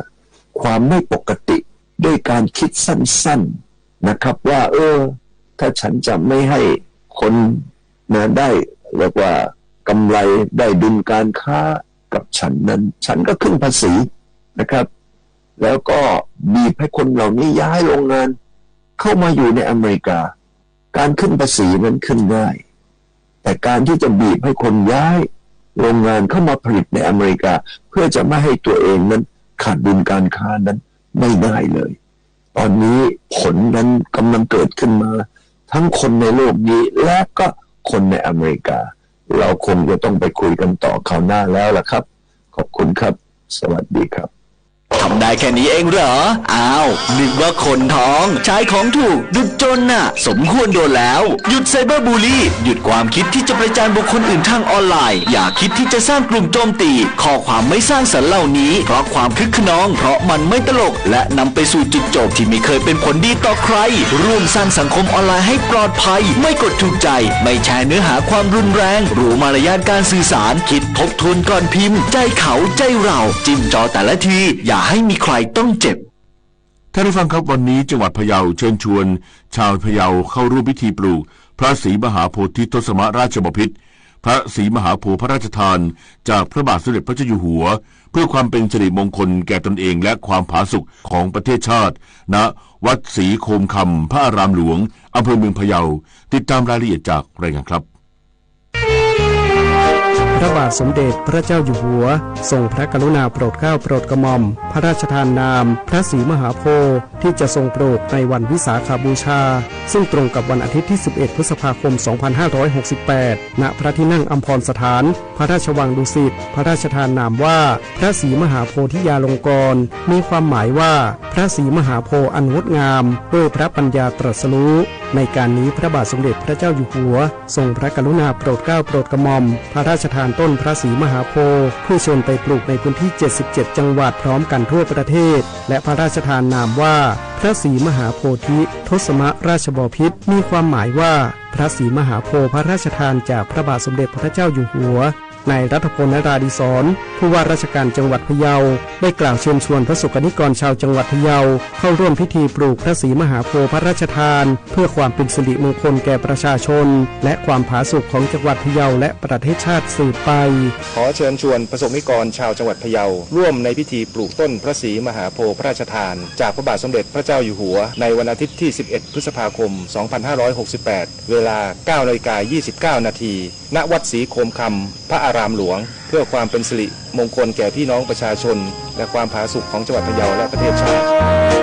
ล่าสุดจังหวัดพะเยาได้จัดเตรียมสถานที่พร้อมประกอบพิธีปลูกพระศรีมหาโพธิทศราชบพิตรณวัดศรีโคมคำพระอารามหลวงอำเภอเมืองจังหวัดพะเยาในวันนี้แล้วทั้งนี้พระบาทสมเด็จพระเจ้าอยู่หัวทรงพระกรุณาโปรดเกล้าโปรดกระหม่อมพระราชทานเลิกการปลูกพระศรีมหาโพธิทศราชบพิตรในวันวิสาขบูชาซึ่งตรงกับวันอาทิตย์ที่11พฤษภาคม2568เวลา 9:29 น.พร้อมกันทุกจังหวัดทั่วประเทศณสถานที่ที่จังหวัดพิจารณาตามความเหมาะสมรวมทั้งพระราชทานวิดิทัศน์ธรรมนาวาวังธรรมพระราชทานเนื่องในวันวิสาขบูชาเพื่อเผยแพร่ในพิธีดังกล่าวด้วยจึงขอเชิญชวนพุทธศาสนิกชนชาวจังหวัดพะเยาและทุกจังหวัดทั่วทุกภูมิภาคทั่วประเทศเข้าร่วมในพิธีเพื่อเป็นสิริมงคลแก่ตนเองและความผาสุกของประเทศโดยพร้อมเพรียงกันสรวิชัยคำสวทพะเยารายงาน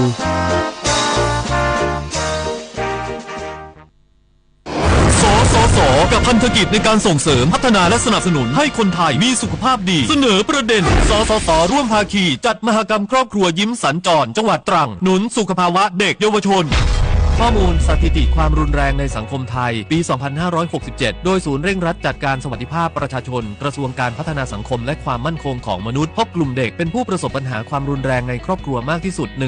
1,429 รายโดยการถูกทำร้ายร่างกายถูกล่วงละเมิดทางเพศถูกกระทำอนาจารและทารกถูกทอดทิ้งจากสถานการณ์ดังกล่าวสสส.จึงร่วมกับสมาคมเครือข่ายพัฒนาชุมชนแห่งการเรียนรู้และภาคีเครือข่ายจังหวัดตรังจัดมหกรรมครอบครัวยิ้มสัญจรจังหวัดตรังภายใต้โครงการพัฒนาระบบและกลไกความร่วมมือเชิงพื้นที่เพื่อสนับสนุนสุขภาวะเด็กเยาวชนและครอบครัวเปิดเวทีถอดบทเรียนการสร้างระบบนิเวศสุขภาวะที่ดีสำหรับเด็กพร้อมแลกเปลี่ยนแนวทางการขับเคลื่อนนโยบายด้านเด็กเยาวชนและครอบครัวในระดับพื้นที่ภายใต้แนวคิดชุมชนนำและเลี้ยงเด็ก1 คนใช้คนทั้งหมู่บ้านให้ผู้ขับเคลื่อนงานในพื้นที่และผู้ที่สนใจนำไปใช้ในการพัฒนาสุขภาวะเด็กให้เหมาะสมตามสถานการณ์และบริบทของแต่ละพื้นที่ต่อไปท่านผู้ฟังคะกรมส่งเสริมสหกรณ์เตรียมใช้ระบบเครดิตล็อกเพิ่มประสิทธิภาพการบริหารจัดการข้อมูลเพื่อแก้ปัญหาหนี้สหกรณ์ทั้งระบบติดตามได้จากรายงานค่ะหนี้สหกรณ์เป็นอีกปัญหาที่รัฐบาลให้ความสำคัญมาโดยตลอดโดยให้หน่วยงานที่เกี่ยวข้องเร่งแก้ไขปัญหาดังกล่าวทั้งมาตรการการเปลี่ยนจากเจ้าหนี้นอกระบบเป็นสถาบันทางการเงินการปรับลดอัตราดอกเบี้ยหรือปรับเพิ่มต้นเงินกู้ให้สูงขึ้นซึ่งในส่วนของกระทรวงเกษตรและสหกรณ์ก็ได้มีการแก้ไขปัญหาหนี้สหกรณ์ด้วยการร่วมกับหน่วยงานที่เกี่ยวข้องมาอย่างต่อเนื่องโดยกรมส่งเสริมสหกรณ์และบริษัทข้อมูลเครดิตแห่งชาติจำกัดหรือเครดิตบูโรได้ร่วมกันลงนามความร่วมมือในการใช้ข้อมูลเครดิตเพื่อแก้ไขปัญหาหนี้สินสมาชิกสหกรณ์ออมทรัพย์โดยใช้เครื่องมือที่เรียกว่าเครดิตล็อกที่จะนำส่งข้อมูลสมาชิกที่ยินยอมที่จะรับเงื่อนไขไม่เกาะหนี้เพิ่มให้เครดิตบูโรดำเนินการเพื่อให้การบริหารสินเชื่อของสหกรณ์มีความเหมาะสมและเสริมสร้างวินัยทางการเงินให้กับสมาชิกนายวิสิทธิ์ศรีสุวรรณอธิบดีกรมส่งเสริมสหกรณ์กล่าวว่าเครื่องมือดังกล่าวจะนำไปสู่การเสริมสร้างคุณภาพชีวิตที่ดีอย่างมั่นคงและยั่งยืนแก่สมาชิกสหกรณ์ซึ่งข้อมูลที่ส่งต่อให้กับเครดิตบูโรจะเป็นไปตามประกาศคณะกรรมการคุ้มครองข้อมูลเครดิตเรื่องหลักเกณฑ์วิธีการและเงื่อนไขในการประมวลผลภายใต้เงื่อนไขไม่ก่อหนี้เพิ่มเพื่อให้สถาบันทางการเงินอื่นพิจารณาในการให้สินเชื่อเพิ่มเติมแก่สมาชิกรายดังกล่าว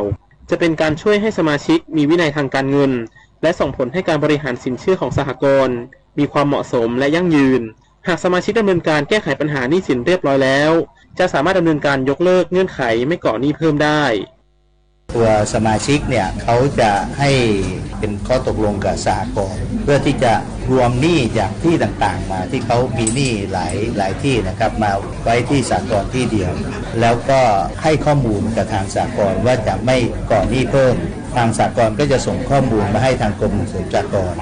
ทางกรมส่งเสริมสหกรณ์ก็จะส่งข้อมูลไปที่บริษัทข้อมูลเครดิตแห่งชาติเพื่อที่จะบันทึกเอาไว้นะครับว่าสมาชิกสหกรณ์รายนี้เข้าโครงการแก้ไขปัญหาหนี้เพื่อที่จะให้เขามีเงินได้รายเดือนเหลือพอที่จะดำรงชีพนะครับแล้วก็ไม่ตกเป็นผู้ผิดนัดการชำระหนี้ของสถาบันการเงินต่างๆด้านนายสุรพลโอภาสเสถียรผู้จัดการใหญ่บริษัทข้อมูลเครดิตแห่งชาติจำกัดหรือเครดิตบูโรกล่าวว่าปัจจุบันมูลหนี้ครัวเรือนไทยในระบบเครดิตบูโรเป็นผู้ที่มีหนี้เสียกว่า5 ล้านรายแต่ในจำนวนดังกล่าวมีผู้ที่มีหนี้เสียต่ำกว่า 100,000 บาทถึง3 ล้านรายภาพรวมหนี้เสียของสหกรณ์มีเพียง1%ถือว่าน้อยกว่าหนี้เสียของสถาบันทางการเงินที่มีถึง7%ของหนี้เสียทั้งหมดนอกจากนี้จากการคาดการณ์ของสหกรณ์ที่มีความเสี่ยงที่จะก่อหนี้เสียมีเพียงกว่า10 แห่งเท่านั้นเนื่องจากเป็นสหกรณ์ที่คาดว่าจะเลิกกิจการและย้ายฐานการผลิตจากสถานการณ์ภาวะเศรษฐกิจในปัจจุบันดังนั้นการที่สมาชิกสหกรณ์ยินยอมที่จะรวมหนี้แล้วส่งข้อมูลมาให้เครดิตบูโรเปรียบเสมือนยินยอมให้ตรวจสอบและแจ้งให้สถาบันทางการเงินกว่า160 แห่งที่อยู่ในระบบทราบว่า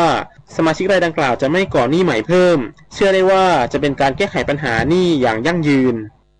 มูลหนี้โดยรวมเนี่ยนะครับของหนี้ครัวเรือนไทยเนี่ยที่อยู่ในระบบเครดิตบูโรเนี่ยนะครับมีคนที่เป็นหนี้เสียอยู่ประมาณ5 ล้านรายแต่ว่าใน5 ล้านรายเนี่ยทุกท่านทราบไหมครับ3 ล้านกว่ารายเนี่ยเป็นหนี้เสียต่ำกว่าแสนเท่านั้นเองเพราะฉะนั้นถ้าเราช่วยแก้รวมหนี้กลุ่มนี้มันจะช่วยแก้ไขปัญหาคนเป็นแสนคนได้ครับจากความร่วมมือนี้ที่ใช้เครื่องมือที่เรียกว่าเครดิตล็อกจะช่วยสร้างวินัยทางการเงินให้กับสมาชิกและเป็นอีกหนึ่งวิธีที่จะทำให้สมาชิกสามารถประเมินความสามารถในการผ่อนชำระหนี้ของตัวเองได้สอดคล้องกับนโยบายของรัฐบาลที่มุ่งเน้นในการแก้ไขปัญหาหนี้สินภาคครัวเรือนของประเทศให้หมดไปด้วยชวนันท์มาลีรายงาน ท่านผู้ฟังคะกรมทรัพย์สินทางปัญญาประกาศขึ้นทะเบียนแตงโมเกาะสุกรเป็นสินค้า GI ลำดับที่ 4 ของจังหวัดตรังสำนักงานพาณิชย์จังหวัดตรังได้ขับเคลื่อนการจัดทำระบบควบคุมคุณภาพและมาตรฐานสินค้า GI สร้างความเชื่อมั่นแก่ผู้บริโภคอย่างไรติดตามได้จากรายงานพิเศษนี้ค่ะ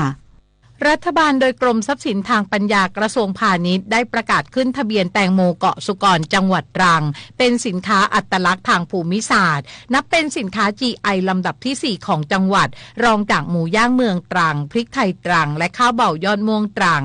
นางสาวสุภากิจเกลี้ยงส่งพาณิชย์จังหวัดตรังกล่าวว่าสิ่งบ่งชี้ทางภูมิศาสตร์หรือ GI คือเครื่องหมายที่ใช้กับสินค้า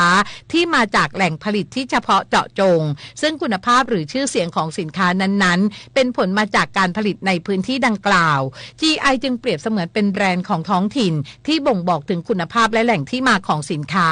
ประโยชน์ของ GI จะสามารถนำมาต่อยอดสร้างมูลค่าทางธุรกิจรวมทั้งเศรษฐกิจชุมชนและท้องถิ่นได้สินค้าของจังหวัดที่ได้ประกาศขึ้นทะเบียนเป็นสิ่งบ่งชี้ทางภูมิศาสตร์แล้วนะคะประโยชน์ที่เราจะได้เห็นอันดับแรกก็คือสินค้าจะได้รับการคุ้มครองชื่อตามกฎหมายนะคะซึ่งอย่างเช่นพริกไทยตรังอย่างเงี้ยค่ะ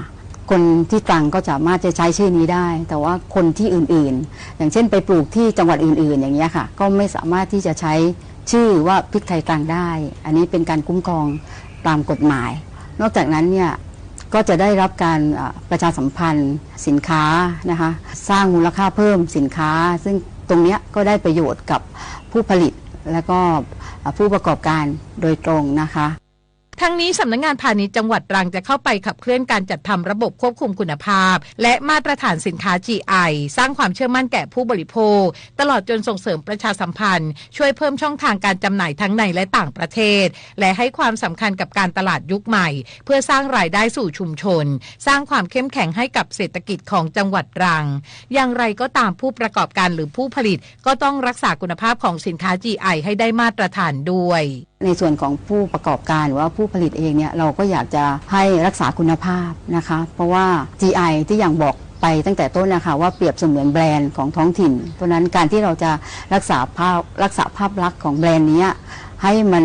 มีชื่อเสียงให้มันคงคุณค่าไว้ได้เนี่ยเราก็ต้องช่วยกันรักษาคุณภาพตั้งแต่กระบวนการผลิตนะคะการแปรรูปไปจนกระทั่งการจำหน่ายนะคะกระทรวงพาณิชย์มุ่งมั่นยกระดับเศรษฐกิจบนพื้นฐานแห่งอัตลักษณ์และภูมิปัญญาไทยโดยการขึ้นทะเบียนและการคุ้มครองสิ่งบ่งชี้ทางภูมิศาสตร์ซึ่งถือเป็นกลไกสำคัญในการสร้างความเข้มแข็งให้เศรษฐกิจฐานรากรวมทั้งสร้างมูลค่าเพิ่มให้กับสินค้าชุมชนผ่านเอกลักษณ์เฉพาะตัวของสินค้าพร้อมเชิญชวนประชาชนสนับสนุนสินค้า GI ของประเทศไทยซึ่งเป็นผลผลิตจากภูมิปัญญาและทรัพยากรท้องถิ่นอันทรงคุณค่า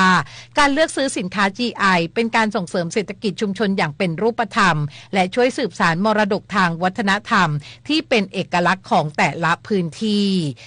ยศพรนะคะไกลศรีสวทตรังรายงานท่านผู้ฟังคะโครงการปลูกหญ้าทะเลฟื้นฟูระบบนิเวศเพื่อพยูนคือหนึ่งในกิจกรรมที่แสดงพลังฟื้นฟูหญ้าทะเลเจ้าหลาวจังหวัดจันทบุรีเพิ่มศักยภาพชุมชนร่วมจัดการทรัพยากรทางทะเลและชายฝั่งและปกป้องคุ้มครองสัตว์ทะเลใกล้สูญพันธุ์ติดตามได้จากรายงานนี้ค่ะทีมอาสาสมัครกำลังช่วยการเจาะรูเพิ่มการหมุนเวียนน้ำและสารอาหารในทุ่วหญ้าทะเลและเร่งมือปลูกหญ้าทะเลสายพันธุ์กุ้ยช่ายทะเลและกุ้ยช่ายเข็มจำนวน 3,000 หลุมลงสู่ชายหาดเจ้าหลาวตำบลคลองขุดอำเภอท่าใหม่จังหวัดจันทบุรีช่วงชิงเวลาให้แล้วเสร็จก่อนน้ำขึ้นเต็มชายหาดที่แม้ต้องทำงานแข่งกับเวลาแต่อาสาสมัครทุกคนกลับใจสู้และอิ่มเอมใจที่ได้ลงมือปลูกเมื่อรู้ว่าชายทะเลแห่งนี้เพิ่งพบร่องรอยการออกมาหากินหญ้าทะเลของพยูนหมูดุดแห่งท้องทะเลจันทร์ก็รู้สึกดีใจอะค่ะที่แบบว่าได้ทำประโยชน์ให้เขาได้แบบว่าได้เขาได้เติบโตให้เขาได้เพาะพันธุ์ได้ขยายพันธุ์ได้มีชีวิตต่อเพื่อให้ลูกให้หลานเราได้เห็นตัวเป็นๆไปเรื่อยๆค่ะพอดีว่าเคยรู้ว่าที่จันทร์เคยมีพายุนะคะแล้วเหมือนแบบมันก็หายไปนานแล้วก็อยากช่วยอนุรักษ์แบบพวกหญ้าทะเลด้วยค่ะพื้นหญ้าทะเลชายหาดเจ้าหลาวเคยเป็นหญ้าผืนใหญ่สานต่อกันเป็นแนวยาวตลอดแนวชายหาดน้ำตื้นแต่ปัจจุบันเริ่มเสื่อมโทรมลดจำนวนลงคงอยู่ให้เห็นเพียงบางจุด จากกิจกรรมตามแนวชายฝั่งและภาวะโลกร้อนทะเลเดือดที่คุกคามแต่ยังโชคดีที่ภัยร้ายนี้ไม่ถึงขั้นวิกฤตเช่นท้องทะเลฝั่งอันดามันการฟื้นฟูปลูกเพิ่มจึงเกิดขึ้นอย่างต่อเนื่องคงไว้ซึ่งแหล่งอนุบาลสัตว์น้ำตัวอ่อนและแหล่งอาหารสำคัญของพยูนผลความร่วมมือจากทุกภาคส่วนโดยเฉพาะภาคประชาชนร่วมปลูกหญ้าทะเลปลูกหัวใจนักอนุรักษ์และตระหนักถึงหญ้าทะเล1 ใน 3ระบบนิเวศสำคัญแห่งท้องทะเลชื่อนางสาวรัตดาวันแสงสว่างค่ะนักวิชาการประมงชำนาญการจากศูนย์วิจัยทรัพยากรทางทะเลและชายฝั่งอ่าวไทยฝั่งตะวันออกกรมทรัพยากรทางทะเลและชายฝั่งค่ะถ้าในจันทบุรีเรามาดูว่าเจ้าหลาวเมื่อก่อนเนี้ยผืนมันใหญ่กว่านี้แต่ณตอนเนี้ยมันลดลงเราก็เลยคิดว่าเราจะมาเพิ่มหญ้าการทำกิจกรรมการดำเนินการฟื้นฟูเนี่ยนอกจากตัวกรมตัวศูนย์วิจัยทำแล้วเรายังสามารถเชิญชวนแบบอาสาสมัครจิตอาสาทุกคนมาช่วยได้หญ้าทะเลก็มีความสำคัญในระบบนิเวศถ้าเราอยากให้สิ่งแวดล้อมเราสมบูรณ์อยากให้สัตว์ที่มีคู่ทะเลไทยเนี่ยมันยังอยู่ต่อไปค่ะก็อยากให้ทุกคนให้ความสนใจกับหญ้าทะเลโครงการปลูกหญ้าทะเลฟื้นฟูระบบนิเวศเพื่อพยูนดูยองลีฟแมทเชอร์สร้างความอุดมสมบูรณ์ให้กับแหล่งหญ้าทะเลของมูลนิธิกองทุนเพื่อสิ่งแวดล้อมไทยแนวร่วมฟื้นฟูแหล่งหญ้าทะเลให้กลับมาอุดมสมบูรณ์และกระตุ้นเตือนถึงปัญหาที่กำลังเกิดขึ้นกับพยูนและท้องทะเลไทยเพิ่มศักยภาพชุมชนร่วมกันจัดการทรัพยากรทางทะเลและชายฝั่งปกป้องคุ้มครองสัตว์ทะเลใกล้สูญพันธุ์ธัญลักษณ์ปรางจันทร์สวทจันทบุรีรายงานปิดท้ายที่ปัจจุบันวัยรุ่นหญิงไทยกำลังตกเป็นเหยื่อบุหรี่ไฟฟ้าโดยพบบริษัทบุหรี่และบุหรี่ไฟฟ้ากำลังทำการตลาดพุ่งเป้าไปที่หญิงไทยโดยใช้กลยุทธ์อ้างความเท่าเทียมกันระหว่างชายหญิงเพื่อโปรโมทการสูบบุหรี่ในกลุ่มผู้หญิงติดตามจากรายงานพิเศษนี้ค่ะการสูบบุหรี่ยังคงเป็นปัญหาสาธารณสุขที่สำคัญในสังคมไทยโดยเฉพาะในกลุ่มวัยรุ่นที่อัตราการสูบบุหรี่ยังคงมีแนวโน้มเพิ่มสูงขึ้นโดยเฉพาะวัยรุ่นหญิงมีแนวโน้มการสูบบุหรี่ไฟฟ้าเพิ่มมากขึ้นกว่าวัยรุ่นชายโดยนายแพทย์ประกิตติ์วาทีสาธกิจประธานมูลนิธิรณรงค์เพื่อการไม่สูบบุหรี่เปิดเผยว่าเด็กนักเรียนวัยรุ่นอายุ 13-15 ปีมีการสูบบุหรี่ไฟฟ้ามากถึง120%และมีอัตราการสูบเฉลี่ยน้อยลงเรื่อยๆโดยพบอายุน้อยสุดเพียง10 ขวบซึ่งเป็นเรื่องที่น่าห่วงและกังวลเพราะหากปล่อยให้วัยรุ่นหญิงติดบุหรี่ไฟฟ้าจะส่งผลกระทบต่อสุขภาพทุกระบบระยะยาวอาทิผลเสียต่อผิวพรรณโรคร้ายจากการเกิดมะเร็งปากมดลูกรวมถึงในอนาคตอาจส่งผลต่อการตั้งครรภ์และทารกในครรภ์อีกทั้งยังพบว่าหญิงไทยสูบบุหรี่ทุกรูปแบบจะมีแนวโน้มเลิกได้ยากกว่าผู้ชายแต่ข้อมูลขณะนี้เด็กนักเรียนประถมปลายมัธยมต้นเนี่ยวัยรุ่นเนี่ยสูบบุหรี่ไฟฟ้ากันประมาณ 20%ผู้หญิงเด็กผู้หญิงเนี่ยสูบสูงกว่าเล็กน้อยนะฮะอาจจะ20ผู้ชาย20ผู้หญิง22อะไรประมาณนี้นะซึ่งอันเนี้ยเป็นเรื่องที่น่ากลัวสำหรับบุหรี่ไฟฟ้าการที่เริ่มสูบเร็วเนี่ยผลกระทบต่อร่างกายมันก็รุนแรงกว่าเพราะว่าร่างกายกำลังเติบโตทั้งสมองทั้งปอดนะฮะสูบเร็วติดแล้วเนี่ยเลิกยากหรือเลิกไม่ได้ไปตลอดชีวิตเลยอย่างไรก็ตามนางสาวสรัญญาเบญจกุลคณะสาธารณสุขศาสตร์มหาวิทยาลัยมหิดลเปิดเผยว่าจากการศึกษาพบว่าเยาวชนไทยตกเป็นเหยื่อบุหรี่ไฟฟ้าและบุหรี่มวลจากการโฆษณาส่งเสริมการขายบุหรี่ผ่านโซเชียลมีเดียเพิ่มขึ้นจาก7%เป็น11โดยพบว่าบริษัทบุหรี่และบุหรี่ไฟฟ้ากำลังทำการตลาดพุ่งเป้าไปที่ผู้หญิงไทยโดยใช้กลยุทธ์อ้างความเท่าเทียมกันระหว่างชายหญิงเพื่อโปรโมทการสูบบุหรี่ในกลุ่มผู้หญิงให้เห็นถึงภาพลักษณ์ที่ชูความเป็นหญิงสาวที่ทันสมัยมีเสน่ห์รักอิสระอีกทั้งมีการเชิญชวนให้ร่วมกิจกรรมอีเวนต์ต่างๆการรีวิวสินค้าผ่านคนดังที่เป็นผู้หญิงโดยการบิดเบือนข้อมูลผลกระทบทางสุขภาพอาทิการสูบบุหรี่ไฟฟ้าช่วยลดน้ำหนักการสูบบุหรี่ไฟฟ้าช่วยลดความเครียดเป็นต้น รูปลักษณ์ของผลิตภัณฑ์บุหรี่ไฟฟ้าเนี่ยเปลี่ยนแปลงเปลี่ยนโฉมไปอย่างสิ้นเชิงไม่ว่าจะเป็นตัวลักษณะเอาเหมือนกับแฟลชไดรฟ์มาใช้งานสีสันเปลี่ยนไปรูปลักษณ์เปลี่ยนไปรวมถึงกลิ่นรสของตัวผลิตภัณฑ์ด้วยตัวผลิตภัณฑ์มันเนี่ยเป็นตัวที่ดึงดูดการใช้งานในกลุ่มของผู้หญิงค่ะ ตัวนี้ฮะมันก็เลยทำให้การตลาดของตัวบุหรี่เนี่ยมันก็พุ่งเป้าไปที่ผู้หญิงแล้วผู้หญิงก็โอเคพอลิ้มลองปั๊บก็ได้อยู่ไม่รู้สึกสำลักมันรู้สึกสมูทลื่นไหลทั้งหมดทั้งปวงทั้งนี้การระบาดของบุหรี่ไฟฟ้าที่เกิดขึ้นกับเด็กและเยาวชนไทยในขณะนี้ถือเป็นบทเรียนสำคัญของพวกเราทุกคนในสังคมไทยรวมถึงรัฐบาลที่ต้องมีความรอบคอบอย่างมากในการกำหนดนโยบายบุหรี่ไฟฟ้าเพื่อไม่ให้เกิดความเสียหายไปมากกว่านี้และสังคมไทยต้องตระหนักถึงปัญหาและร่วมกันป้องกันไม่ให้วัยรุ่นหญิงไทยตกเป็นเหยื่อของบุหรี่ไฟฟ้ามากยิ่งขึ้นนันนภาแสนตุ้มรายงานอาเซียนมุ่งพัฒนาเศรษฐกิจดิจิทัลเศรษฐกิจรูปแบบใหม่ที่ขับเคลื่อนด้วยเทคโนโลยีดิจิทัลเพื่อเพิ่มขีดความสามารถในการแข่งขันทางเศรษฐกิจสร้างโอกาสในการยกระดับคุณภาพชีวิตของประชาชนทั้งด้านการทำงานการศึกษาการค้าและการลงทุนระหว่างประเทศช่วยให้เราเข้าถึงบริการต่างๆได้ง่ายขึ้นเศรษฐกิจดิจิทัลปัจจัยสำคัญเพื่อการพัฒนาอย่างยั่งยืนสำหรับธรรมะเพื่อชีวิตวันนี้เสนอเรื่องความพอเพียงโดยพระพยอมกัลยาโนเราคงได้ยินคำพูดสะกิดใจกันว่าให้คิดถึงความตายสบายใจนักมันทำให้ตัดรักตัดหลงในสงสารบรรเทามืดโมหันอันธการทำให้หายสะดุ้งไม่ยุ่งใจซึ่งเราเนี่ยบางทีมันลืมคิดไปมันก็เลยเกิดความงกความโลภความต้องการคนที่มีจิตอันทุรนทุรายแสวงหาด้วยความกระสับกระส่ายกระเสือกกระสนทุรนทุรายเนี่ยลืมคิดถึงเรื่องชีวิตที่มีน้อยนิดอยู่กับทรัพย์สมบัติได้น้อยนิดลืมคิดไปในแค่นี้ท่านได้ตรัสสอนเอาไว้ว่านะมิมยะมานังธนะมันเวติกินจิเมื่อตายทรัพย์สักนิดจะติดตัวไปก็หาไม่นึกถึง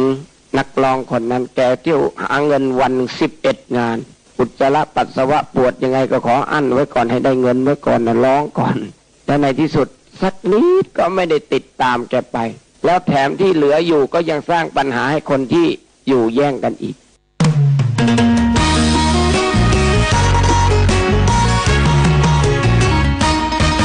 สร้างบุญอุ่นใจให้บริสุทธิ์สดใสเพราะฉันจะไปไหว้พระสร้างบุญอุ่นใจให้บริสุทธิ์สดใสเพราะฉันจะไปไหว้พระวันนี้วันวิสาขะฉันจะไปไหว้พระวิสาขะของนักมีเชิดชู